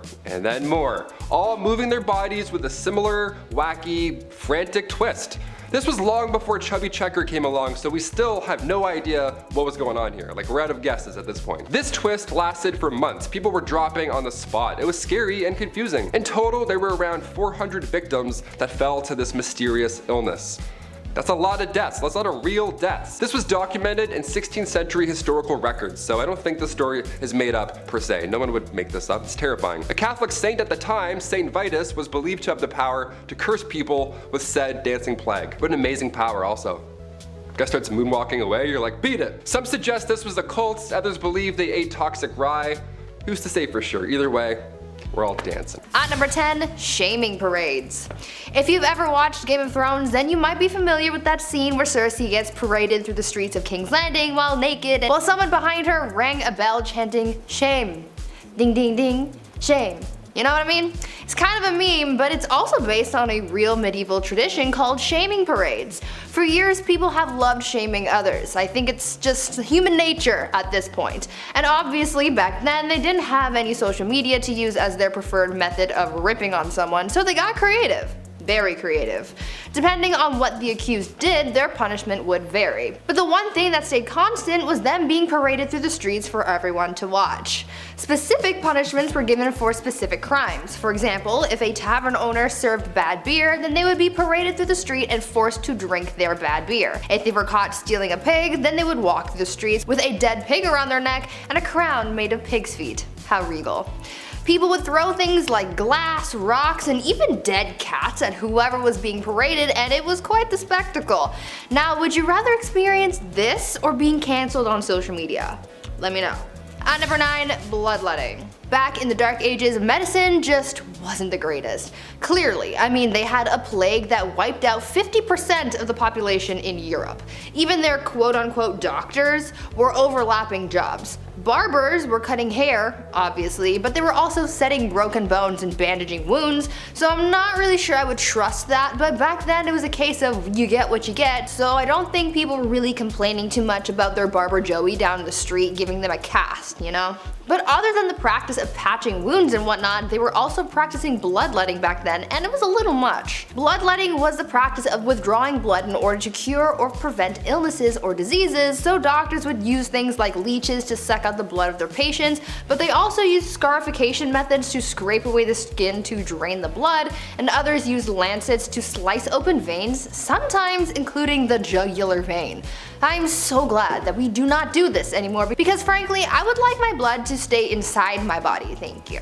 Now before we carry on talking about just how weird things were back in the Dark Ages, why not leave a like on this video if you're enjoying it so far, and while you're at it, maybe think about smashing that subscribe button as well to see more videos like this one. Number 8. Stonemasonry. So we all know about who wrote what and who translated what to what text and which language, while writing what play, which was based on who. But who built all this stuff? When we think of the Dark Ages, we can't forget the megalithic Leviathan stones carved and molded together to create the enormous Gothic castles and cathedrals that are still standing to this day. How did people do it back then? Well, masons in medieval England were responsible for building. Masons were highly skilled craftsmen, and their trade was primarily used in the building of castles, churches, and cathedrals. There were three main classes of stonemasons. There was the apprentice, the journeyman, and the master mason. So what would a medieval construction site exactly look like? Well, of course there's the master mason. He's usually the head and the overseer of the work, and he's the most skilled of the tradesmen. This was like the head honcho on site. We've all seen this guy walking around site. He's always angry, he's always yelling, "Hey, who's got the plans? You, give me those. What are these? They're backwards, you idiot. I'm gonna put the window down there." So how did they exactly chisel out all of these castles from one giant rock? Well, they didn't. The stone had to be quarried first. From quarrymen. These were not masons. Their job was to get the stone for the masons to work on out of the ground. Local stone was used first, but occasionally stone could travel vast distances, even from other countries. So I gotta drag that boulder there all the way to Scotland? Okay. Some of the most beautiful architecture ever created can be still seen across Europe. The amount of time and skill it took for these people to have designed, constructed, and chiseled such megalithic sites still baffles me. I'd be trying to read the plans still. Oh, that's north. I got it. We're good. At number 7, no pleasure. The Dark Ages were heavily immersed in religion. In medieval Europe, they took Christianity very seriously and people followed the church very closely. The mission of people back then was to live a good Christian life and to not commit any sins, but one of those sins was a little unfortunate when you look back on it. Back then, any sexual acts that were meant for pleasure and not for procreation was considered a sin. That meant that sexy time was reserved for furthering the population, and that's it. And if you did anything recreational, you would be getting a one-way ticket to hell. Along those same lines, it was also believed that female domination was also a sin, and so the woman could not get on top, or again, straight to hell with her. One saint, Francesca Romana, was so afraid of experiencing pleasure when she slept with her husband that she literally burned her lady bits with hot fat so that it would make the experience as miserable as possible. That sounds horrible. At number 6, cemetery fun. What types of things do you guys like to do for fun? Do you play video games, or read, or maybe you watch Netflix, or YouTube? Huh? And where do you like to go for fun? Maybe the mall or to your friend's house? Well, if you lived in the Dark Ages in Europe, you would go to the place that everyone goes for fun, the cemetery. Yep. You're gonna go kiki it up with the corpses, and unfortunately they're not corpse husband, although corpse, if you're watching, hit me up. Thank you. Anyways, back in the Dark Ages, the cemetery was the place to be. It was considered to be the social hub of the community. Back then, people held theater performances, elections, trials, and even set up businesses in the cemetery because the graveyard shops were exempt from taxes. There was quite a lot going on in the cemetery, but it was almost the equivalent of going to the mall. But I want you guys to tell me if you would ever be like the people in the Dark Ages and just go to the cemetery for fun. At number 5, an eye for an eye. When it came to the legal process in medieval Europe, things weren't always fair. I mean, they tried women for being witches and prosecuted animals for various crimes. Their punishments were sometimes swift and just, and other times they weren't. People back then believed that when found guilty of a crime, there were worse punishments than losing a hand or something. As I mentioned a little earlier, they were quite fond of public humiliation, but they also believed in issuing fines and even kicking someone out of the community altogether. If someone was found guilty of a violent crime, then they would be subjected to punishment that would cause them pain as well, but not to teach them a lesson, but rather to brandish them so that they would be recognized as a person in the community who did that one thing to that one person, you know? Since these people were very religious, they also had to make up with God for whatever crime they committed as well, so usually that would involve fasting, and then it would be up to Sky Daddy to determine if further punishment was needed. Number 4 is harems. To start, the word harem is derived from the Arabic word harim, and it often means sacred, forbidden, and sometimes sanctuary. This was an accurate name as only women's household members and some related male members were allowed to enter a harem, which was an honored women's space. The harem was the ultimate symbol of a sultan's power. His ownership of women, mostly slaves, was a sign of wealth, power, and sexual prowess. The seclusion from public gaze also inflated this power more so. But a royal harem could be a place of filth and stink where chaos and emotions ran high. This was the price of being property, used by the emperors and his sons. You could either be favored or so hated that one day you vanish and rumors of your exile whirl amongst your peers. These ladies usually did not have the liberty to move out of the harem as they liked, but inside the harem harem, they could move around as they pleased.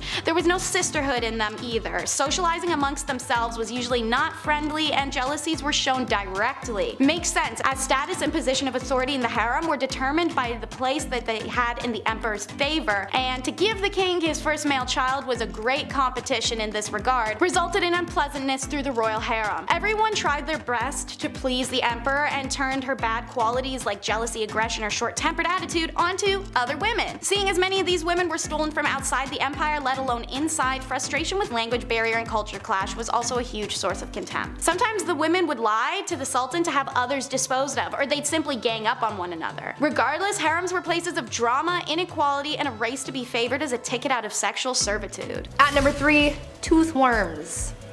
If you're one of those people who really hate going to the dentist, just be glad that you didn't have to go to the dentist during the Dark Ages, because that was an absolute nightmare and a half. Not only do they not have any proper medication or anesthetics, but you could also get the worst diagnosis your dentist could ever give you, and that was a diagnosis of an infection of tooth worms. They believed that people could be infected with tooth worms that caused a tooth to decay, and that pits and holes in the tooth were home to a worm that looked like a tiny eel.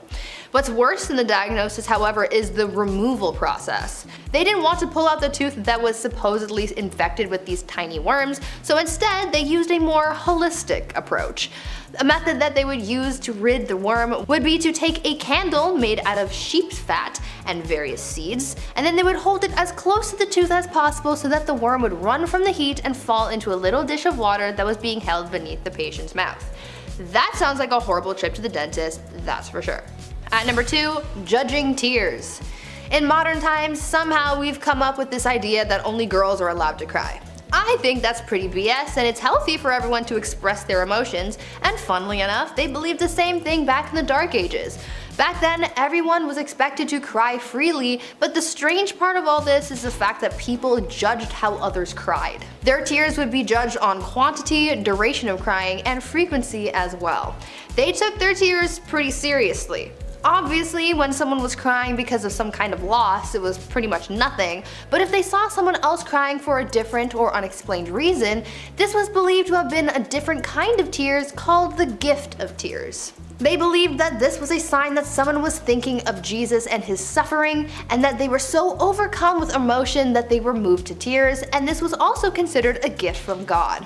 As long as someone's crying wasn't too loud, they didn't cry too much, and it didn't disturb anyone, especially during a church service, they were just considered particularly devout. And finally, at number 1, pee readings. This Dark Age tradition is probably one of the strangest ones I have ever heard, and you might come to think the same thing. In medieval England, people were known to get diagnosed based on their pee. Back then, they believed that the consistency, color, and taste of someone's pee could diagnose someone's ailments. They took this method of diagnosis so seriously that they published books for the wealthy so that they could do the practice at home, and these books included illustrations and color charts so that they could judge their own pee. According to their text, if your pee was white, then it was the ideal color and that meant everything was working properly. If it was wine colored like blue or black, then that meant that something was very wrong, and if it was green, then you were basically on your last leg and you should probably get your will in order. Now, I'm not sure how accurate these readings actually were, since medicine was basically non-existent back then, but they tried their best with what they had, I guess.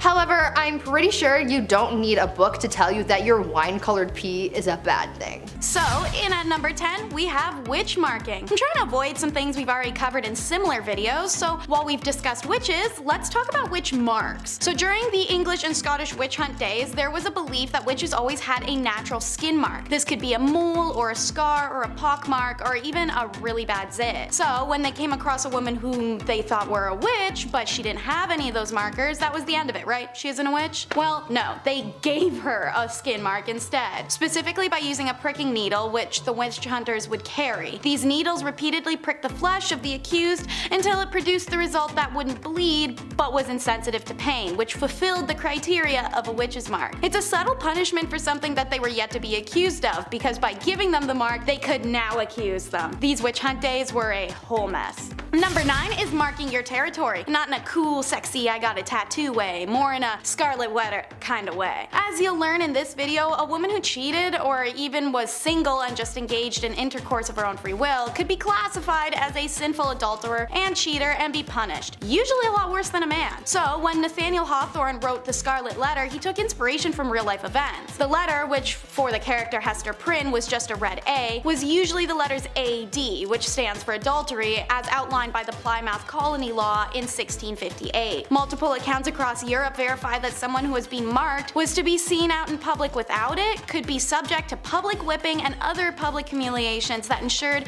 a person's social alienation. Like in the Scarlet Letter, when Puritan minister Arthur refuses to admit his sinful side of the act with Hester, he's branded with an A in his chest. In a man's case, while this was of course painful, it was allowed to be hidden. He also didn't have to face the societal consequences the way any woman would have. On number 8, day drinking. Day drinking is a thing. You know, when you're with the homies and you pour yourself a glass of sangria and take a walk around the neighborhood in the middle of the afternoon. Not saying I've ever done that. It's usually a once in a blue moon type of deal, but for people in the dark ages, day drinking was an everyday affair. Now, people back then weren't necessarily drinking at all hours of the day just to get plastered and stay plastered. It was actually for health reasons.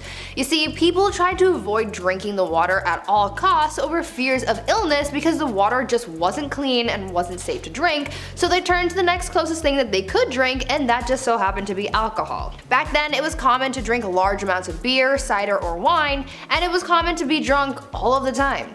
Thank God we can safely drink water now, because I don't think anyone could handle the hangover that came with all that heavy drinking. It's because of a cheater's fama. Number 7. While fama is a Latin term for reputation and good name, every country had its own version of this fama. And if you cheated, or were even just accused of cheating in 13th century France, which by the way happened a lot because husbands just want to get rid of their wives, the woman was always the center of the punishment, even if that was the man who had been cheating. This is because the status is all a woman ever had for a very long time, and the name of her family's reputation laid on her shoulders. Thus, all that pressure to be religious, virtuous, and most importantly, a submissive woman. The customary laws of Agen province list public humiliation for both the wife and her lover as the appropriate punishment for adultery. If the man could escape before or even after arrest, he could get off without any punishment, and his partner had to face her punishment alone. The woman got no such reprieve, even if she was just the mistress he cheated on his own wife with. In fact, if she tried to escape arrest, it warranted a death sentence. Women whose fama suffered through public shaming, walk of atonement, were no longer deemed honorable members of society, and seeing as standing of individuals before law at the time was often based on their reputations, what others thought of them, and how they behaved in public, she'd be left, as I said, homeless, familyless, and dejected. For my Game of Thrones people, think Cersei. Number 6 is no protection. Get your mind out of the gutter. That's not what I'm talking about. I mean, there's no protection from capital punishment. While civil laws were easier to work around by just getting married alone, you can borrow money or property, you can buy things that you couldn't before and sign contracts, the criminal law didn't bend to a married woman, as she faced the same penalties as an unmarried one. Now, there are technically one exception: pregnancy, but only because it could potentially be a boy, which is insane. Additionally, all women were exempt from certain torts, such as the breaking wheel. But man, when a woman got capital punishment, it was the one and only form, and it was the most brutal and painful one: burning at the stake. By the way, they claim this was the only and the necessary option of execution for a woman, as it's a preservation of female modesty. Apparently, other forms of execution were unbecoming of a woman. Although there may be some truth to this wild justification, modern historians have rounded it down to just misogyny, as well as a deep-rooted suspicion and dislike of women as the root of this execution decision. Essentially, when given the opportunity to punish a woman, men went ham for it and wanted to see her suffer as much as possible. So women experienced the worst executions of the Dark Ages. Number 5 is why women want to stay in religious favor. In medieval Europe, a device was literally invented for women who defied their religious beliefs. Pyramid-shaped and made of wood, the woman who dared to defy her god should fear this. See, they would bind the woman's hands and ankles and then sit one of her two openings on the peak of the pyramid. She would then be incapable of shifting her weight anywhere else and was forced to put her weight down on the tip. It would slowly slide upwards and inwards, and the longer she was pressed down on it, the more her body split apart. These women would be left for days on end sometimes on this device. The device's slow, agonizing death can be compared only to the shame it inflicted as well. The woman was stripped nude and forced to suffer this torture in public for all to see. The rules of etiquette will most definitely help you avoid scandal when invited over to the family home of your potential lover, and they were genuinely as follows. 1. Keep your hands clean. Don't stroke the dog or the cat. Be sure to wipe your fingers on the tablecloth instead of licking them. 2. Bones are not to be gnawed, and don't pick your teeth with the sharp irons. 3. Don't eat with a fork. Forks were used to prepare food, but most medieval Europeans thought forks were an odd thing to eat with. 4. Don't eat with a knife either. Many people carried the knives on them on their belt to carve up the food before eating, but don't eat with it. 5. Okay, if it's a liquid, use a spoon. People tended to eat with their hands for everything else. 6. Don't sit too close to the salt cellar. Salt was expensive and associated with prestige, so it's a good dating tip at a big dinner to see who sat closest to the salt cellar. And 7. You can burp, but look up at the ceiling as you do so. And 8. Remember, you must not urinate at the host's premises unless you're staying overnight and it's before bed. Obviously, some of these things like wiping your hands on a tablecloth, eating without a knife, or holding your pee until it's time to go are pretty unusual to us now. But back in the Middle Ages, if you wanted that shorty and not to ruin your reputation, well, you're burping at the ceiling, bro. I hope she's worth it. Hidden sexuality is number 3. There were plenty of mainstream laws in medieval and Middle Europe against male homosexuality, and while it wasn't considered as serious, lesbianism still posed a threat to the ideals of a male-centric societal order. A law written in 1260 France stated that women caught engaging in homosexuality shall undergo mutilation on her first and second offense, and on her third she must be burned. This is one of the only laws to specify consequences for lesbianism, but the 13th century and Christian perspective of sex radicalized further into modesty. Lesbianism was equated to sodomy at that time point and therefore carried a similar sentence: death. There is sufficient evidence of lesbians in Middle Ages, most of which come from the church. Turns out many nuns were sexually active lesbians, and the church directly acknowledges their presence by having to pass laws establishing penalties for nuns caught having sexual relations with each other. So not only were they having sexual relations with each other, but it was enough that the church had to do something about it. For example, during the 8th century, Pope Gregory III gave penances of 160 days for unnatural female acts. Still, no torture or death though. This is because as long as phallus or other phallus-shaped objects weren't used or involved, the relationship wasn't considered real intercourse. Real intercourse involved procreation after all. So eventually, when Christianity upped the ante, however, any sexual act that caused pleasure, which now included lesbian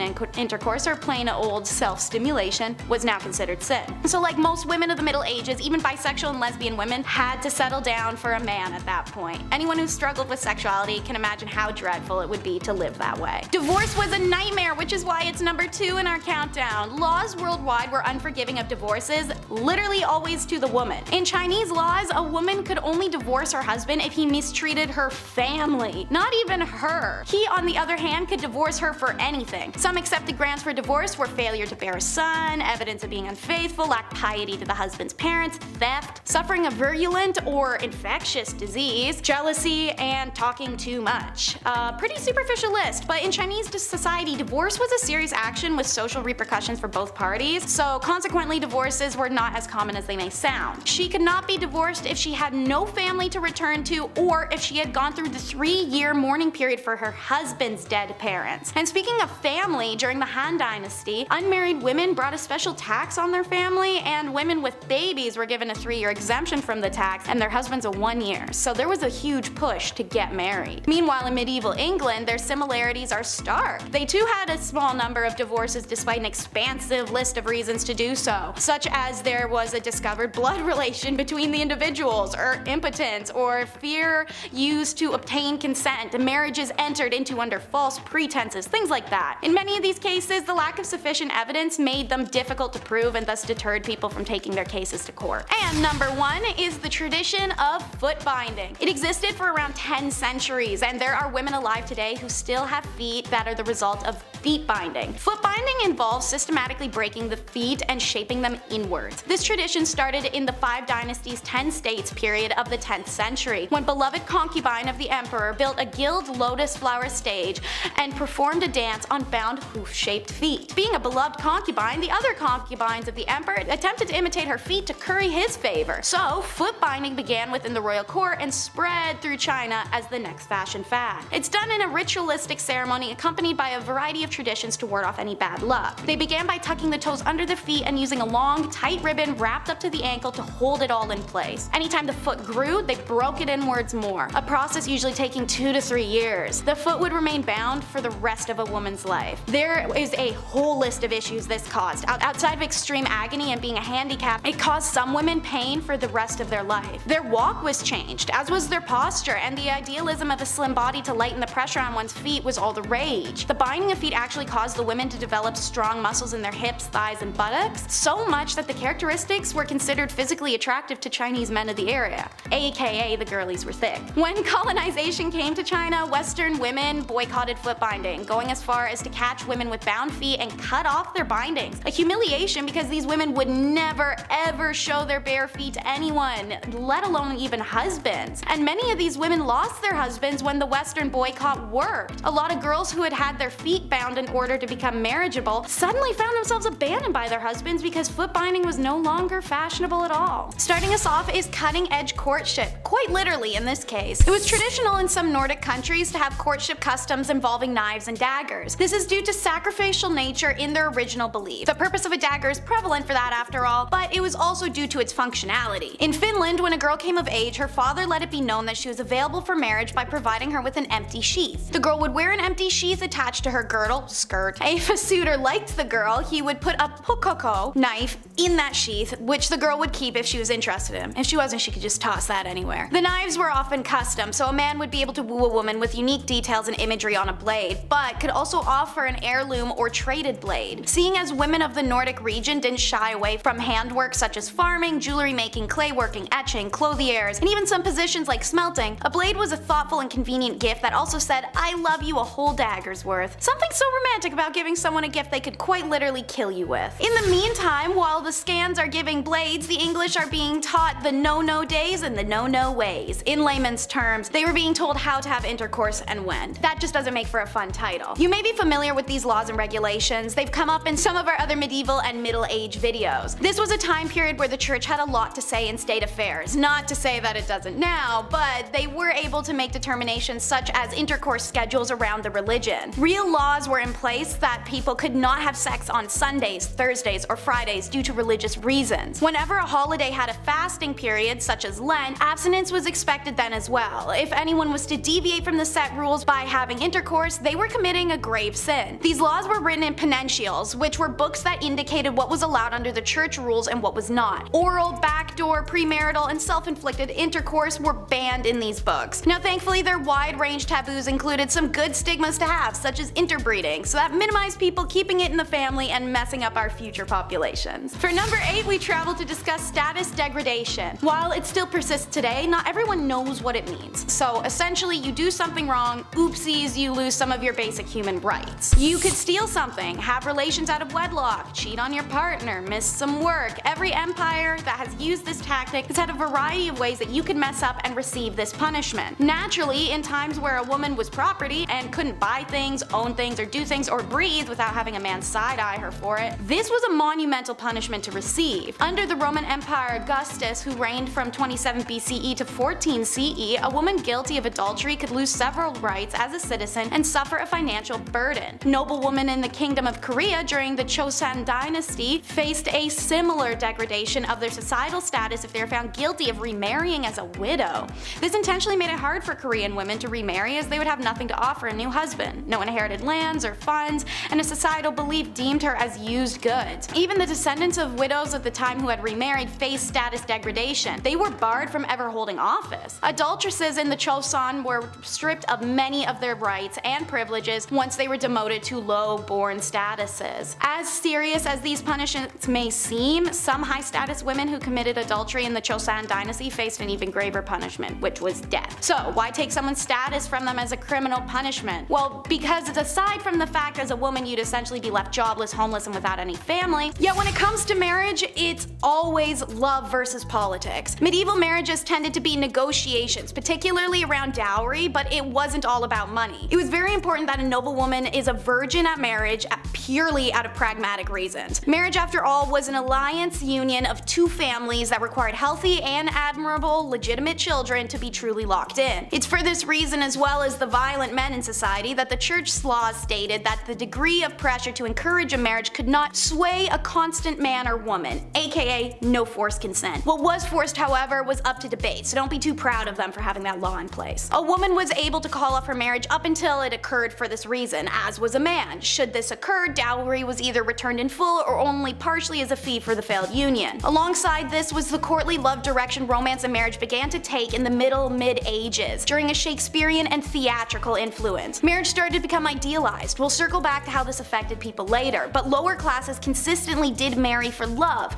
since there's little to be gained materially from marrying for them. For most part, there was no official ceremony. That the social level marriage was more like, hey, we're married now and living together. By 1400 AD, there were actually many laws decreeing marriages needed to start becoming a public affair, and one may wonder how often people did marry in secret. Next up, watch lords try to impress ladies with a lance measuring contest. As mentioned, courtly love and chivalry are important facets of medieval society and culture, and seeing as tournaments and displays of masculinity were centerpieces of this culture, it's no surprise it made its way into courting. By 12th century England, tournaments were in full swing, usually consisting of jousting and melees, a big organized throwdown between knights that were not expected to be dangerous but occasionally resulted in serious injury or death. These tournaments were respectable places to meet potential suitors, and singles flocked to these spots to watch heroic knights joust and parade themselves around while noble maidens looked on adoringly. Some contemporary conservative commentators, as well as the church, however, complained that the tournaments were places of frivolity, scandal, and lust. Buzzkills. Don't worry, if sword fighting isn't your forte, then poetry or songwriting were also popular ways to express your love to a lady. And remember, when meeting a beloved, dress to impress, but not so much that you cause a scandal. Remember, sumptuary laws exist. It'd be pretty embarrassing to be arrested and sentenced on your first date with someone. It was advised that medieval women getting ready for a date should wear their tallest steeple hat and their best dress, and top it off with their finest linen wimple. This helped to elongate the neck. A long neck on a woman was considered beautiful. So was a bunch of other weird stuff that we'll get to in a second. Meanwhile, men should always remember on a date to wear their best gown and hose, which are pantyhose. But as said, don't dress too posh. The sumptuary laws of medieval England, such as the statute concerning diet and apparel of 1363, tried to ensure that citizens did not dress or consume above their social status. These rules included what kind of fur trims could be worn and by whom, colors, hats, patterns, shoes, and all the whole shebang. Check out our video Top 10 Unusual Medieval Laws You Never Knew Existed to learn more about sumptuary laws and laws of fashion.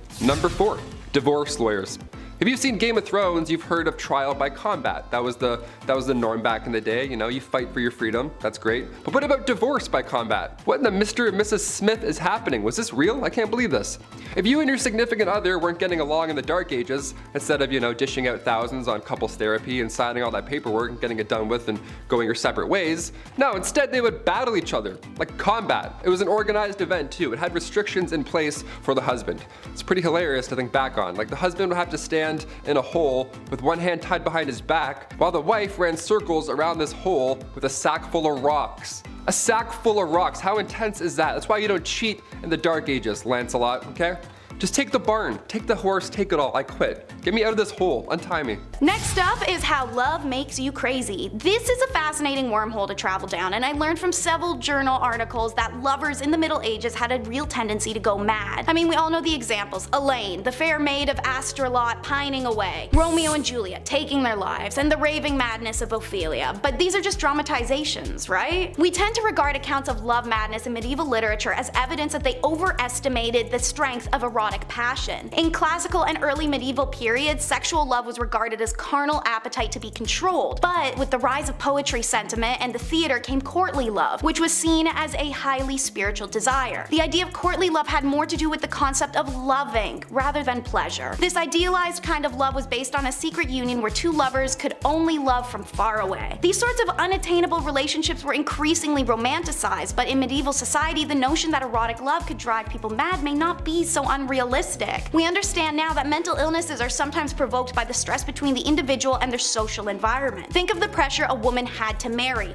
Her whole life is purely based on existing for marriage and childbirth. The headspace created would be incredibly vulnerable to valuing all self-worth off of said marriage. If she had no suitors or faces rejection and begins to start aging out of normal marrying age, these could be detrimental to her mind. Mental illness existed in the past. This level of self-worth being carried by societal pressure that also will punish a woman for her sexuality or existence of it should it be perceived as sinful or unwomanly is unbelievably stressful. So yeah, women primarily would literally be driven insane by marriage and their value being tied up in it. But it's okay to be crazy as long as you're hot. So let's follow these medieval beauty tips. These are actually documented tips I rounded up, so let's run through the list. First, pluck your eyebrows and move your hairline back. A high forehead was considered attractive. One hair removal recipe was a vinegar mixture with ant eggs and ivy. Yum. Second, cancel all your Mediterranean trips. You need to whiten your face. Paleness was considered beautiful, and to achieve this, some women would apply mixtures to their skin such as white lead powder mixed with sheep's fat. Weird. Third, while you're at it, hide those birthmarks and moles with homemade concealer. These blemishes were sometimes associated with witches in the Middle Ages. You may know this from our top 10 unspeakable things women went through in the Dark Ages video. One popular concoction was a face mask of bull's or hare's blood. Fourth, brunette is boring. Go blonde with organic hair dye. Flaxen hair for women was considered the most beautiful. Women who were not blonde could try a hair dye made from stale sheep's urine and saffron. If word of mouth wasn't enough to get these beauty tips to you, rest assured, Daniel of Beccles wrote a popular 13th century etiquette book. Regarding appearance, he said a man's hair should be neatly styled with a beard that was neither long nor shaggy, and nails should be attractive and teeth should be kept clean. How do you keep your teeth clean?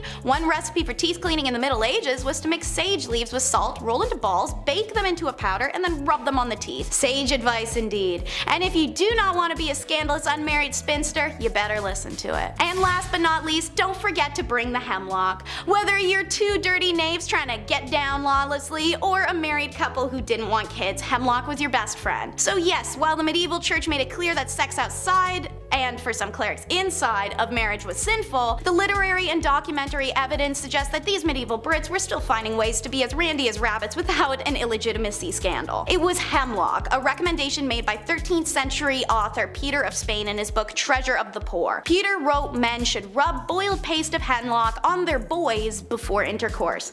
Seeing as hemlock is poisonous, this was ballsy. Obviously they were open to whatever suggestions they could get. When Persian physician Abba BMZ Razia works was translated, Europeans gobbled up his suggestions, which was applying cedar oil onto the nether regions before intercourse for a man or after for the woman. He also said that if the woman jumps backwards after intercourse, the stuff will fall out. Seeing intercourse before marriage itself was illegal and knavery was perceived the way it was, I'm sure I don't need to explain the scandal in this one. Kicking off the list at number 10, an arming squire. Being a knight. Okay, obviously this sounds cool on paper. They have the sword, they have the horse, the flowing lady, the gal on the back of said horse. They're saving the damsel in distress or something, right? Sometimes they lose a hand like Jaime Lannister, but that's just what being a knight is all about, right? Also, spoiler alert, if you haven't seen Game of Thrones 9 years ago. It wasn't always a fairy tale epic being a knight. First of all, this process starts when you're 7 years old as well. So you would be given to a noble to learn for 7 years, and then at age 14, you became a squire. Ah yes, a noble squire. We've heard this term before. What do they do? Well, it's a knight's intern. Yeah, not an ideal job to have when you're young, but it's a job nonetheless. Also, you had no choice, so you had to do it. Welcome to the Middle Ages. Arming squires, they had a lot of responsibility. Arming squires would repair a knight's armor while they were still wearing it. Yeah, how fun is that? Oh, which buckle was it? Ah, yes, that one. Yeah, fixing up chainmail on a grown man's thigh. Not ideal. Welcome to the Dark Ages. Pretty dark. Also, after these epic, messy battles, arming squires would have to clean everything off of their armor. Yeah, everything. A lot of yuck going on in that business day. This was long before Dawn soap was also a thing, so they had to clean with urine. Yeah, gross. So gross. It gets worse and worse. Welcome to the Dark Ages. Number 9, Plague Bearer. Yep, this one's as awful as it sounds. The title of this one really gives it away. The hot summer of July 1665. What to do with all of these poor souls who have been hit by the plague in the Dark Ages? Where do we put them? What do we do? You can't just hide them all in the catacombs this time around. So now what? Well, a plague bearer, he's got your back. Church wardens would organize burials, right? This was a normal thing even back in the Dark Ages in the 1600s, but when the plague hit, they had to change things up a little bit. If somebody had the plague, these guys would be responsible for transporting them far away and then burying them. A church would house these plagued souls away from society. How grim is that? But it's probably a great call, all things considered. Poor guy. But even with sexual laws, men could be knaves, which is just an old-timely way of saying being a dog. Now, I'm not saying ladies couldn't have itchy feet and dog their way around too. We do it now and we've been doing it then, but it was a lot worse for ladies to be caught back then. So the general consensus is that it was rare, and when it did happen, it was usually affairs outside of a marriage. In general, young medieval daters had to be cautious, while peasant marriages were a little more than saying we're married most of the time. Reputation, especially for a lady, was huge, as was virginal status. Men of higher status often sought out beautiful peasant girls for affairs. Sometimes they benefited the woman greatly, and she'd become an heir to a status child, thus elevating her own. But for the most part, it was pure carnal enjoyment men were after, in a time when women were told to do the opposite. And so it became a game of men trying to win a single woman into doing the act. She had everything on the line while he usually had nothing. Secret flings were frowned upon, to say the least, and were often seen as a sign of potential trouble, hence the English ballad that would warn of knaves preying on young fair maidens at country fairs. A young woman caught having affairs was a wild scandal that could even be punished for or put to death, so making the decision to bow to a lord's or even a common man's pressure could quite literally destroy a woman's whole life and being. Yet it's still a decision women made. Hormones. Number 7. Leech collector. I always enjoyed catching frogs growing up, that was always fun, but apparently I gotta step my game up. This is weak. A leech collector is, well, exactly what you think. Back when medicine was pretty much non-existent, sickness was just wafting throughout these old towns, just moving through towns. Like the G from the Goosebumps logo, just haunting towns, moving through. Scariest intro ever, eh? So the solution back in the day was the classic, oh, if you feel sick, maybe try bleeding for a bit, see if that helps. Yeah, they would use horses' legs to lure out these leeches, but most of the time these leech collectors would have to get in and get dirty and just grab them themselves. They would have to swim around and touch as many things as possible. They would make contact with as many leeches as possible. How gross is that? That was the best way to collect them, really. I would have fainted so often, that is horrible. The loss of blood here was obviously so intense, so it was a, horrible job to have. And on top of that, you gotta look out for the same reason they need leeches in the first place. Disease. Yeah, that's still out there. Leech collectors were so common throughout the 18th century that leeches basically were extinct at that point. We almost lost leeches. So close. Number 6. Jesters. The earliest accounts of the fool go back to the 11th century, so pretty OG. These fools were hired to liven up the party, dance and be silly, wear pajamas. Most of you have an image of a jester in your head, jumping around on tables, telling jokes. That's actually pretty accurate. Yeah, it was pretty fun. It was one of the best jobs to have, obviously. This title of a minstrel, or a fool rather, it was an honor to have. The fool's payment also was no funny business. That was good stuff. Roland Le Petier, he was like a major jester back in the day. This guy got 30 acres of land from King Henry II. Just here you go. Just show up and fart and be funny. Have all this land. That's like a kingdom. You have a kingdom because you're funny and you're silly. He would whistle, jump around, and literally fart on people. On Christmas Day, this guy would come over and just ruin your entire breakfast and just be like, yeah, I have all this land. And then he would take off. Crazy. You just ruined Christmas, sir. Stop farting on my food and family. Thank you. I would never want to be a jester. They had to also go into battle and spread bad news too. It was fun and silly, but they were also royal. They had to do lousy stuff too. Number 5. Groom of the stool. Nowadays, higher ups in the office, they have assistants, to grab your coffee for you. Maybe they answer some phone calls, keep the business running while you're off, doing your businessman stuff. Assistants are vital today. The groom of the stool though, that was a bit much. We have some labor laws put in place now. I don't think we're gonna see any online ads opening for a groom of the stool. We'll see though, fingers crossed. It had good benefits. Back in the Dark Ages, this role was vital and respected. It was created by King Henry VIII, and this role was to assist the king, and specifically assist his bowel movements. You had a box that you carried with you at all times. That's where the magic happened. The dark magic happened in this box. You would literally follow the king around until he needed to go to the washroom, until he needed said box. Porta potties weren't a thing back then, and there's no way you're going to catch that king squatting in the woods. In fact, you wouldn't even catch that king wiping his own behind. That chore was also reserved for the groom of the stool. Yeah, lucky you, right? In this stool, you would have water, towels, a wash bowl. The whole setup would be in there. You're probably thinking, Taylor, which poor soul had to be stuck with this role? A prisoner? Somebody who lost their sense of smell, hopefully? No, only sons of noblemen could take on this role, and in doing so they also gain access to every room in the castle, tons of clothes, any bedchamber furnishings, you name it, and of course a high pay. Always helps. Thank God. That's maybe the worst job in history. Maybe. We're almost there, you'll see. Number 4, the walk of shame. We've all heard the term walk of shame at some point, but what does it really mean? And also, where did it originally come from? Well, it was originally referred to as a skimmington or rough music. And no, it doesn't mean they would blast Slipknot this whole time. This was done to wives who were bossy or overbearing. They would be forced to walk through the entire town barefoot. All those crooked, horrible stone roads, ankles just toast. It was horrible.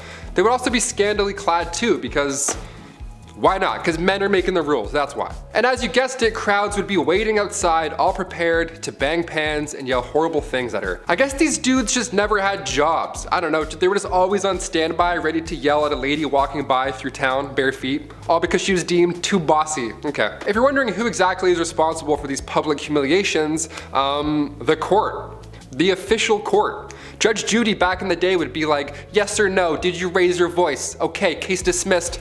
Take your shoes off, we're done here. What a joke. Number 3, toshers. Toss a coin to your tosher. Here we go. This was one of the worst jobs back in the day, and it wasn't even a legal job. Shh, don't tell.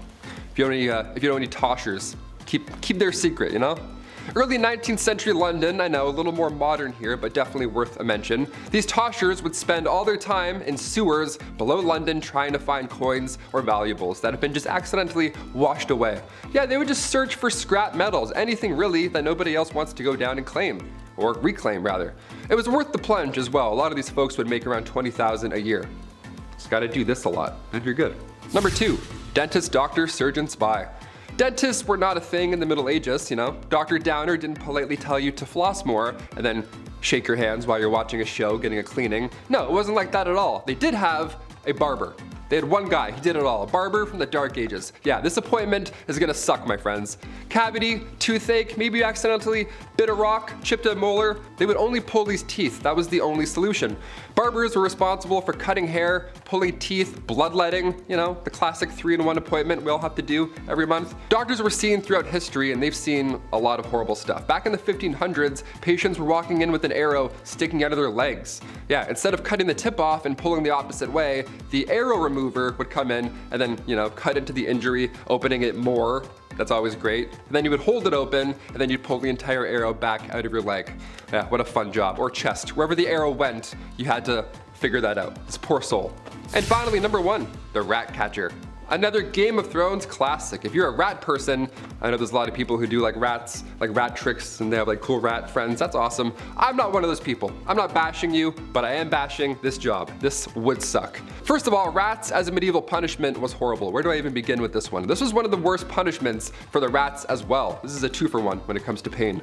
A rat trap involved a man being tied down to something and then a metal enclosure would be strapped to his abdomen or chest. And then inside this enclosure, they were rats. And they were also like tucked away. And then historically, they would heat the metal enclosure and the rats would panic and try and get out and they would chew through the softest part, which in this case was your chest or abdomen. It was horrible. It was an absolute nightmare. But these rats had to come from somewhere, or rather, someone. As the name hints towards, rat catchers are one of the worst jobs you can have in, or rather out of a castle. It's an important role, you know, just like being a fool or a literal walking, talking toilet. There needs to be a chasseur de rats. Back in those times, rats and mice were the leading source of spreading disease, and with these castles being big and dark, there were probably a lot of them hiding. Black rats were a common household problem, so we need to get those out. So in comes the well-respected rat catcher. These guys would sometimes try new spells to get rid of the rats. Wasn't always helpful, wouldn't work. More often than not, didn't work. So poison powders were the next main trick here. Also, the Pied Piper, he was an OG. Historically, he would do a musical number to exterminate your pets. If anything, he should be getting a bonus. Any rat catcher, actually, today or back in the Dark Ages, you deserve a bonus, my friend. You're a brave soul. Kicking off the list at number 10, Together at Last. Remember when you were a kid and your mom would bump into their friend at the grocery store? That was the worst. While they caught up for what seemed like hours, you were bored out of your mind just staring at like bags of rice and cleaning detergent. That's when the Shrew's Fiddle comes in. Two women would be locked together, hands included, and face each other. all because they were too loud or they were arguing. These were used in the Middle Ages, most commonly in Germany and Austria, and the contraption would have 3 holes, one for each wrist and the third for your neck. Now sometimes they would attach a bell to these shrews' fiddles to alert the town that the victim was walking by, in order to talk smack, maybe huck a tomato or two. But the double fiddle, that was the worst. You weren't released until the argument had settled. Some families have an argument shirt where they put the 2 little siblings in and they can't take the shirt off until they get along. This is like a horrible medieval ages version of that. Much, much more uncomfortable. Not made of cotton. Or funny. Just bad. Just all bad. Number 9, point blank period. Alright babes, let's try not to shudder, but let's talk about periods for a second. Aunt Flo, the Red Sea, Shark Week. So many names to describe a pretty sucky time for people who get their period, right? Well, it might suck these days, but back in the medieval times, it was a hell of a lot worse. They just didn't have the same kinds of resources that we have today, so a lot of people had to use their noodle to figure out how to get by.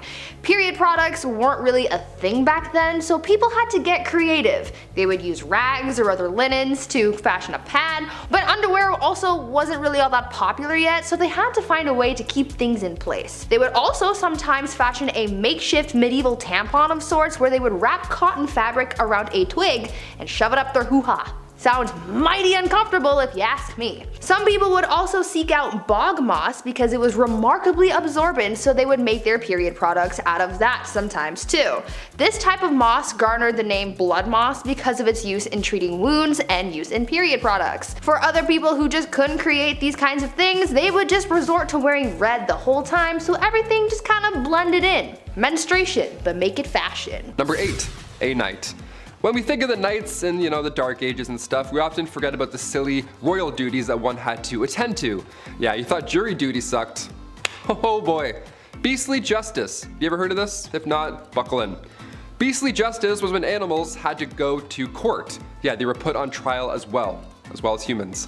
It's wild to look back at a knight and all the things they had to do for their kings and queens, but the fact they also had to wake up early and attend court like a noble, royal court where a wild animal was now taking the stand. What a joke. I'd be like, really? Do I have to be here? I woke up at 4:30. What's going on? Yeah, this would happen after an animal runs through town. It would attack people, being confused and being an animal and all, but the townsfolk would actually believe that the devil was somehow involved in this whole ordeal. These animals worked for Big Red himself, right? How weird is that? In 1457, villagers in France had to deal with 6 pigs who ran wild and attacked locals. They did a lot of damage apparently, but instead of just, setting the animals free or putting them down or whatever, they just took them to court. A real court, a real trial. There was a judge, a couple prosecutors, 8 witnesses, a defense attorney for the pigs, which I gotta say that we gotta do a list on that. That's a terrible job. That's one of the worst jobs ever, I lightly introduced here. These pigs were then hung from a gallows tree. It was so horrible. The Dark Ages. Dark, right? A knight had to formally hang pigs after a trial was concluded. Yeah, being a knight sucked. At number 7, Satan's incarnate. Back in the medieval age, women were very much oppressed and incredibly misunderstood. They thought so many women were witches, and as time went on, the criteria for diagnosing a woman with witchitis or whatever got bigger and bigger to the point where literally any woman could be accused of being a witch for the most BS reasons. Back then, people thought that women were Satan's incarnate, and so they were predisposed to sin, and therefore, they had to be witches. Logic, not quite present, but go off, I guess. There were 4 reasons why a woman could be considered part of the devil's posse. 1, because it was believed that women are foolish and gullible, which is why they turned to magic. 2, because women are insatiable when it comes to their carnal pleasures, and so they seek out help from the devil to satiate their needs. 3, because women talk a lot and we speak lies apparently. And 4, because women are weak, and the only way we can seek revenge is by using magic powers and spells. Now what in the balls is this all about? I don't know. Maybe men in medieval times were just jealous that they couldn't kiki it up with the devil, or because they knew deep down that women run the world. Number 6, nosy neighbor. If you were a man back in the Middle Ages and you had an affair, well, you would have to pay a fine. And then that's it. You would go back to your life. But if you're a woman, like everything else on this insane list, it was so much worse. Affairs happen a lot, okay? It's normal. Remember that Ashley Madison scandal back in 2015? It sucks, but also it's not surprising at all. This isn't news to us. Back in the Middle Ages, women were treated the worst for these affairs. They would take their noses off. They would literally take a woman's nose and or ears off of their face because they had an affair. Frederick II used to punish adulterers by using rhinotomy. That was the removal of one's nose. The whole point of this was to make the victim unattractive. Isn't that the worst thing you've ever heard? This is a real thing people did, swear to God. Thing is, nobody is running around confessing that they're cheaters. Somebody has clearly spilled the beans, so they knew what was gonna happen if they got caught, yet they would still rat each other out. Meanwhile, the guy just pays a small fee. Snitches get stitches. Just saying.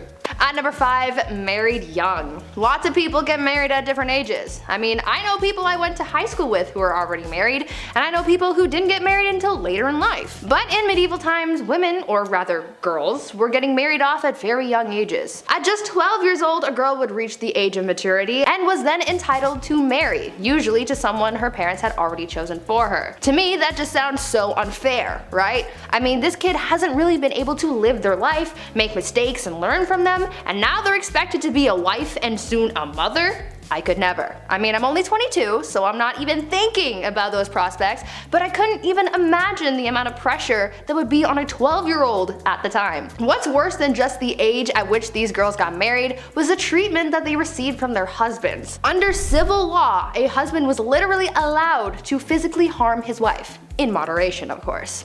It was actually a medieval tradition for husbands to, quote, treat his wife as a pupil and teach her manners. As you could imagine, this made a lot of wives really mad, and so many wives offed their husbands. But things rarely got better after that, because if they were caught, they would be sentenced to burn at the stake. Note to self, don't get married in medieval times. In our number 4 spot today, we have the stripes ban. We've all met someone before who seems to be concerned with what other people are wearing, and we jokingly refer to them as the fashion police. But back in the Dark Ages, you might come across some very real fashion police who are actually interested in fining you, should your finest tunic not be of the local dress code. Sometimes it wasn't even just a fine. Some serious fashion faux pas could lead to your imprisonment or even your death. Stripes were definitely a main culprit in these times, as striped clothing was seen as a garment of the devil. I'm not even exaggerating either. In the year 1310 in a French town, there was a local cobbler who was put to death because he had been caught in striped clothes. Yeah, we thought the tabloids were harsh, and I mean, they are, but the medieval fashion police were unforgiving.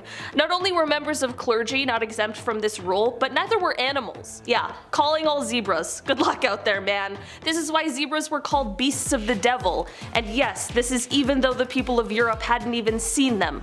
Just heard tales of their striped nature. At number 3, ladies of the night. Sometimes you gotta do what you gotta do to get that coin, right? We all have our side hustles and dead-end jobs to be able to afford rent and whatnot. And sometimes we're not exactly proud of the work that we do to make money. It was the same back in medieval times. People had to find any means to make money, and for a lot of women, they used what their mama gave them to support themselves and their families. One of the more positive sides of life for women in medieval times was the fact that being a woman of the night was actually a recognized profession. Later on throughout the times, this profession would be deemed illegal, but in medieval times, it was as common as being a baker or something. These women were actually considered to be merchants because they sold their bodies as if it was any other sellable good. Being a woman of the night was such a common and widespread profession that nearly every town in medieval times had a brothel, even in towns with small populations. So yeah, maybe they didn't have that big of a marketplace, but they no doubt had a place where you could go see some quality mommy milkers. Number 2, grand theft witchcraft. If you were a woman in the Middle Ages, you were accused of being a witch pretty often. They thought women communicated with the devil, like Bree mentioned earlier, just because some townsfolk with 3 teeth said so.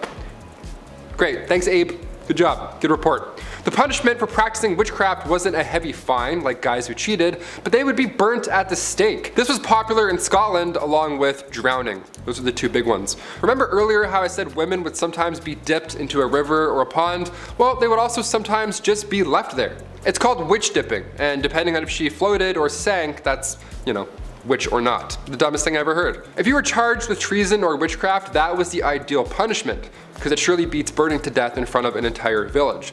This all got out of control come the start of the 17th century with the Salem witch trials. That's when people were like, you know what, I think this is wrong. I think we should stop, let's put this torch out, I think we're good. That's when 19 people were executed for being witches. God forbid you knew how to do bedmas in the Middle Ages. Also, that's a lot of coordination to get that many townsfolk together and be like, okay, you need this, how many people are standing here? Almost like you would use basic math to figure that out. You're a witch too. Spoiler alert, we're all witches, because we know things. I don't know, I hate this. And finally at number 1, crimes of the heart. For some unknown reason, people were really out here in these streets in medieval times trying to accuse women of everything. Witchcraft was a common accusation, but the other common crime that women were often accused of was adultery. But you see, the thing is, someone could accuse a woman of adultery even if she never had physical contact with another person. Now, how the heck does that work, you ask? Well, it depended on where these people lived. During the medieval age in the Byzantine Empire, it was considered adultery if they spent a night outside of their husbands' or parents' homes. In Slavic parts of Europe, a woman could be considered guilty of infidelity for simply going to a public event. I'm pretty sure with this logic, if you even breathe in the same general vicinity of a man, then you could be accused of adultery. I mean, what the F is that up? The only bright side, I guess, is the fact that when it came down to punishments for adultery, men usually got the worst punishments in comparison to women. However, they would be accused of this crime way less often than women, so I guess in a way we still got the short end of the stick. Damn it. Starting off this list in our number 10 spot, we have heresy. Okay, I can admit when I'm wrong, and in the last video last week, I messed up. I said the wrong word when talking about spoiled queens. You guys pointed it out. Yeah, I read your comments, okay? And now we're here to redeem ourselves. I'm learning, you're already smart, let's get into it. In medieval times, it could be dangerous to disagree. Nowadays, many people like to keep an open mind. There's so many cultures, beliefs, people think different things, and that is totally okay. But it absolutely was not okay in the Dark Ages. Oh no. In these times, if you held any kind of belief that could go against the teaching of the Christian church, you were seen as a heretic. Many leaders, whether kings or crusaders or even missionaries and merchants, especially from the late 11th century, fought to have Christianity take over in the Mediterranean world. People belonging to other faiths, such as Jewish and Muslim people, suffered persecution and expulsion. In England, there were massacres, and in the late 12th century, Edward I banned all Jewish people from England. I mean, this quite literally set the stage for the Spanish Inquisition in 1478, which was aimed at establishing Spain as a united single Christian faith. Wars in medieval Europe weren't just waged on people of different faiths, however, it was also aimed at some Christians who people believed to be heretics. This is all to say that heresy was a serious crime in these times, and thinking outside of what you were told to think at the time and what was accepted could have landed you a death sentence. Number 9. Facial expressions. I can't grow facial hair. I'm not sure if you noticed that watching, but it's never happened. It's not gonna happen. Quite frankly, I don't have to worry about trimming a beard early in the morning, anything like that, which is fine, to be honest with you. I'm not really complaining. Back in the medieval ages, I would have been set. People would have been pretty, I don't know, would have been more than ideal. The no hair look was the way to do it. The forehead was seen as the central point of your face, so it was common back in the medieval times for individuals to pluck all of their eyelashes and remove their eyebrows completely. So people would just be looking at you like, nothing going on, no facial expressions, just bald everything. Many would go as far as to pluck their hairline back even further so they have the round, oval, queen bald look. Imagine that. Imagine everyone's bald in Game of Thrones. Think it'd still get the rankings that it does? Probably not. Probably not. Macy Williams is just... Number 8. The ducking stool. This next one requires so much effort as like a team. I can't believe this was a real thing. The ducking stool was made to punish women involved in sexual activities. How dare you? Shame. Men were punished too, but if we know anything about history, it was mostly women who had to put up with this shit. There was first the standard ducking stool, so women would have to sit in this chair, strapped down while sitting outside of their home, or they were carried down the street. Humiliation at its finest. The town would be like, they had sex, can you believe it? Let's take the day off work and embarrass them now. Losers, they're the losers. So stupid, so backwards. The second version of the ducking stool was essentially the same thing, only it was ducked into a river over and over and over again to cool her moderate heat. At least that's what French writer Francois Maximilien Misson says. They should cool off all those angry villagers, if anything. I don't know, dip them in the river. They're the ones burning with rage because somebody who lives over there had sex once. It's really weird. Go home, relax. Number 7, inns and taverns. When we think of a medieval tavern or an inn, it's important to note the difference. Yes, there's drinking in both, and yes, both of them don't smell so great. But inns, their sole purpose was to house travelers comfortably, whereas a tavern, not so much housing. More rough housing, if anything, if you catch my drift. Say you're passing by one of these taverns, right, Saturday night, you feel like grabbing some questionable ale from some questionable establishment, well, you better come prepared. In the Middle Ages, you had to bring your own fork everywhere you went. Just one fork on your side, on your persons. That's so gross. We didn't have a guy sitting in booth 11 doing roll-ups all night, looking at you, just wishing that he didn't work there, right? This was the Middle Ages. You didn't have a fork. No one had forks. If you had a fork, you were lucky, right? You were the rich kid on the block with an in-ground pool. That was you if you had a fork. Steak knives also were only reserved for carvers, so until the 17th century, you were just poking around your meal until you had a bite-sized amount, and then you would choke on it because it's horrible. It's all chewy and horrible. In our number 6 spot today, we have the filth. If you lived in a city during this time in history, it would have been an absolutely filthy place to be. I mean, human and rats lived in harmony. Not harmony, re the plague, but things were so dirty rats were everywhere. Want to go swimming in the nice stream nearby? Huh, well good luck, because not only is that body of water used for dumping sewage, but it's also for the village's water supply to both drink and bathe in. Disease was plentiful, obviously, and it spread exceptionally quickly. Spreading disease was even easier considering how all of the homes were packed full of people and no one really knew anything about hygiene and the benefits yet, health and otherwise. If you were to go out in the evening, especially at past curfew, it was also an insanely huge risk. Going out ran you the risk of getting killed or robbed with no police on the streets to help protect you at all. While city living provided a bit of safety in numbers situation compared to the countryside and also provided more opportunities to make money, it was still quite a risky place to live during the Dark Ages. Number 5, teeth worms. Awesome, you have any cavities? Now you're gonna be looking this whole video. Dentists weren't common back in the Dark Ages, but they did have a barber. So I guess we're good for a few hundred years. This guy did it all. Cavities, toothaches, teeth worms, gross, you name it, he'll pull it out violently. Barbers were responsible for cutting hair, pulling teeth, bloodletting, your classic 3-in-1 appointment right there, really all in 10 minutes or less. Instead of brushing with tooth tunes, back then you would rub your teeth and gums with a rough linen. Yeah, just grab an old shirt. It's an old dirty shirt we're gonna brush up for school. Like you're playing a harmonica, only dirty shirt. A few recipes have been discovered since for pastes and powders to freshen their breath back then, you know. Otherwise, you were pretty screwed. You had nothing. We went from powdered charcoal to charcoal toothpaste all over again. What a weird loop we did. Mouthwashes were also made from herbs and spices steeped in wine or vinegar, so fresh breath guaranteed, no doubt about it. At number 4, galley rower.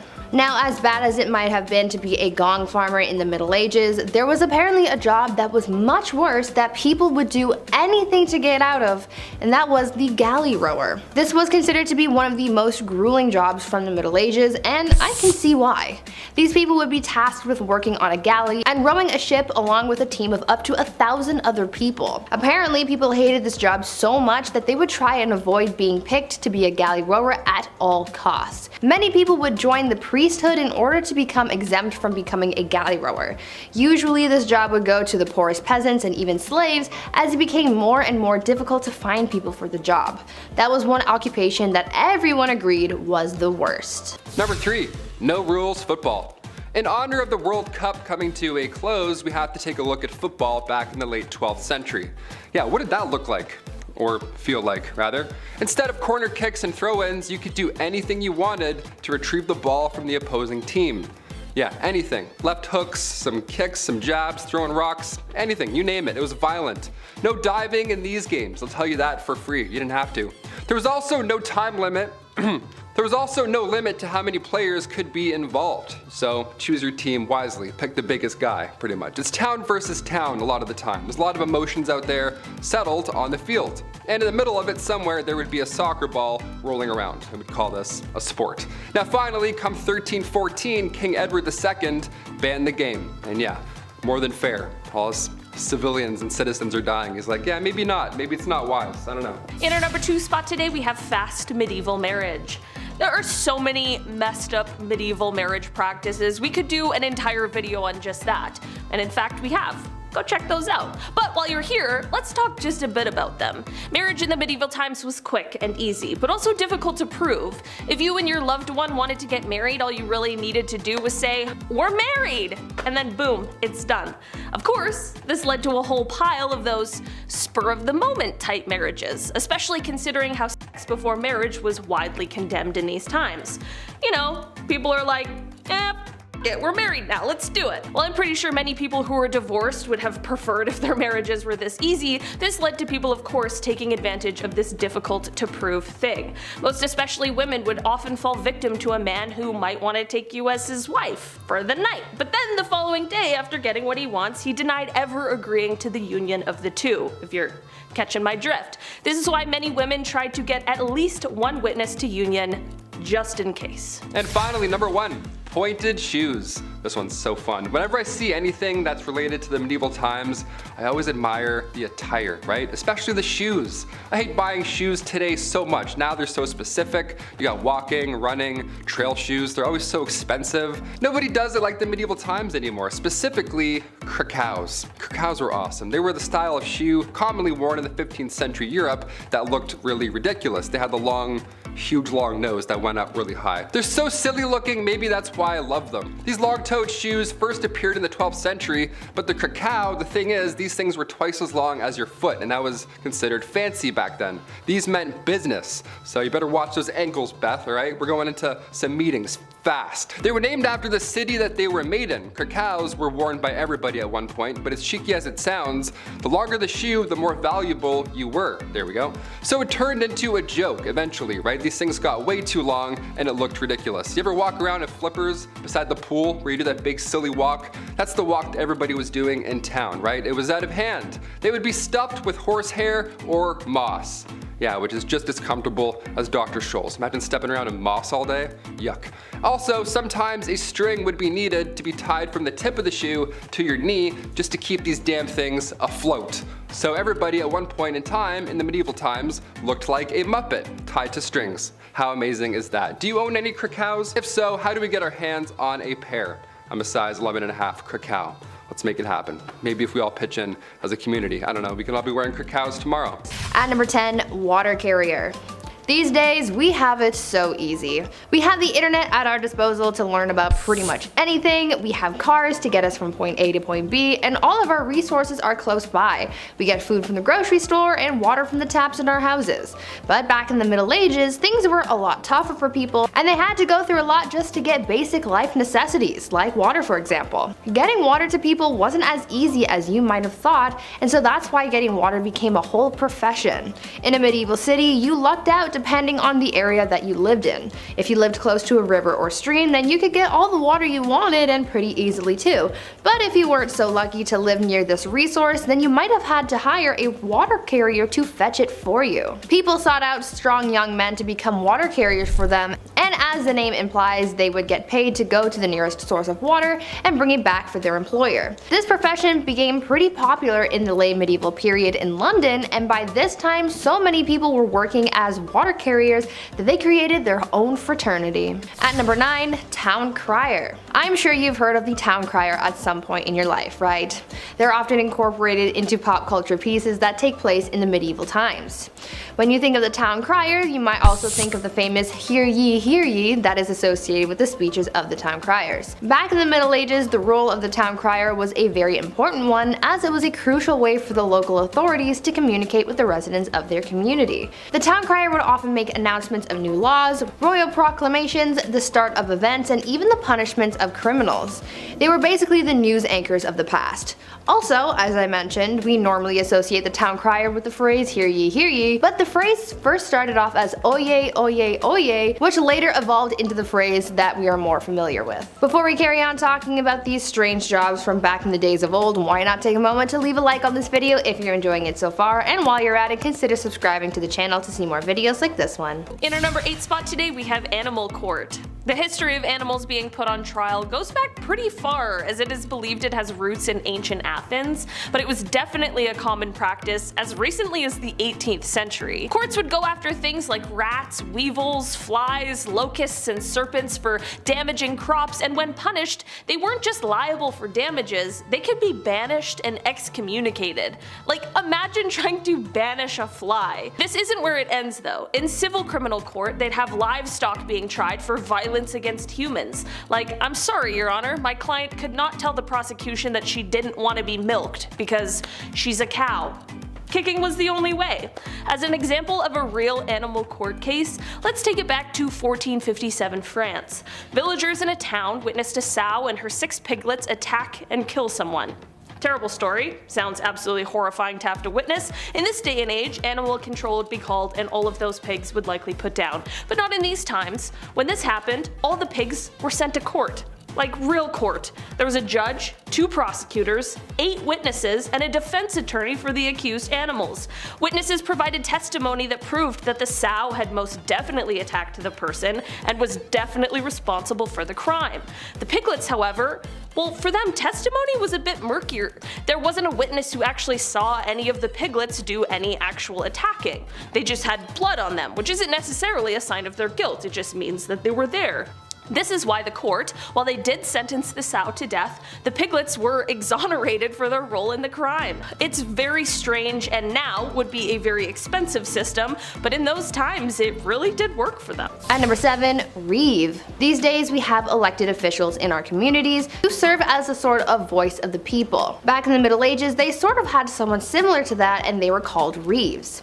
The Reeve was something of a local administrator, and their job was to oversee the day-to-day running of a manor, as well as to solve disputes between the peasants. The Reeve was a peasant too, but they were normally elected by their neighbors or chosen specifically by a lord, and served as a Reeve for a 1-year period. This job eventually faded away as the feudal system began to decline, but fun fact, you can still find some Reeves in parts of Canada. At number 6, Peddler. This next job from the Middle Ages is one that we kind of still have these days, just a little more modern. We're talking about peddlers. You know how there are people who go door to door trying to sell you something, like back in the day when Avon used to do house calls?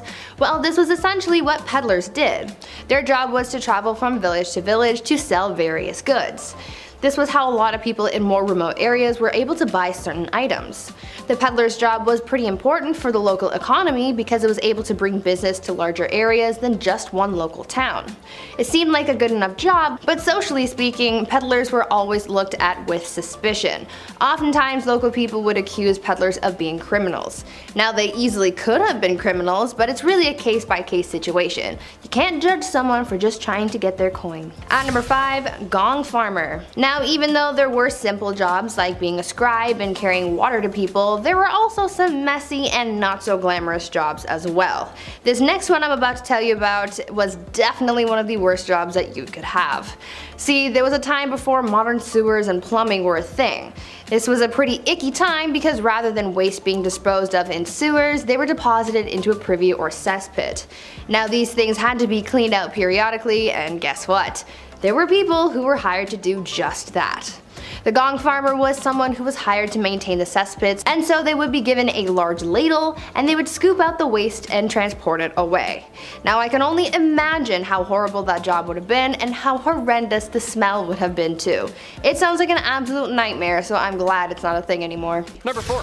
Color coordinated. I get it, on Wednesdays we wear pink. It's nice to add a little color into your schedule at work, in the office. It's fun, sure, have at it. In medieval times, they were serious about their looks and colors. There was no around back then. Having rules about what colors and what type of clothing and hats you could wear, you named it. It was all based on your occupation or social level. Some colors were banned for certain professions. Imagine that. For example, imagine if you were a night worker, right? If I can say that, a woman, lady of the night. You weren't allowed to wear certain styles or colors. That's hilarious. Hey, welcome to Ontario. We don't wear jeans here. Got it? All right, now get in. 15th century English law banned knights or anybody below knights from wearing velvet, which is so random to me and so funny looking back now. Imagine that. And you may know this one, but purple was a fancy color back then. Purple has been associated with royalty even since the ancient world. Natural purple dye was rare, and medieval Europeans believed that mixing dyes was unnatural and diabolic. It was a no-no. So they were missing out on purple for quite a while because they didn't want to,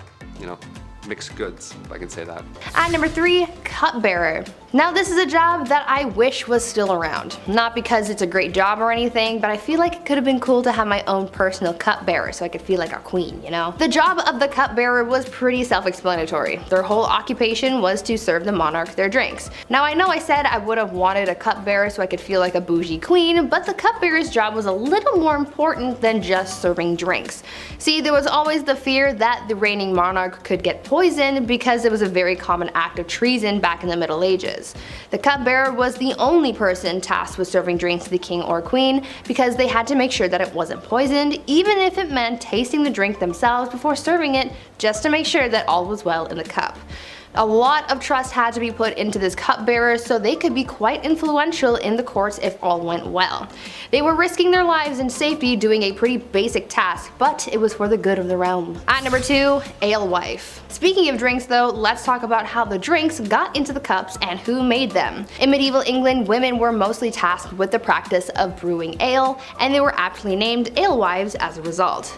Alewives were very important not only for business, but also for the good of their families. Brewing was a quote, small scale, low investment, low profit, low skilled industry, but it brought success to a lot of married women as well as a substantial amount of independence, since this would have essentially been their business and their own source of income. These women would always be hard at work brewing because they sold their ale quite quickly.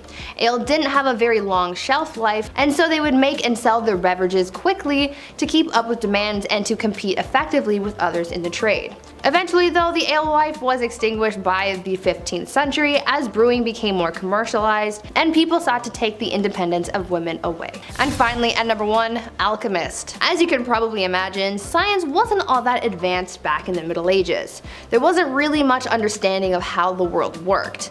Back in these days, there were people who tried to practice science in a way that they knew how before many advancements in the field came out, and these people were called alchemists. These alchemists believed that it was possible to change metals and chemicals. They tried to purify metals to change them into other things, and one of the most common experiments was trying to convert tin into gold or silver. For other alchemists though, their mission was to come up with new medicines to heal people and cure them of their ailments.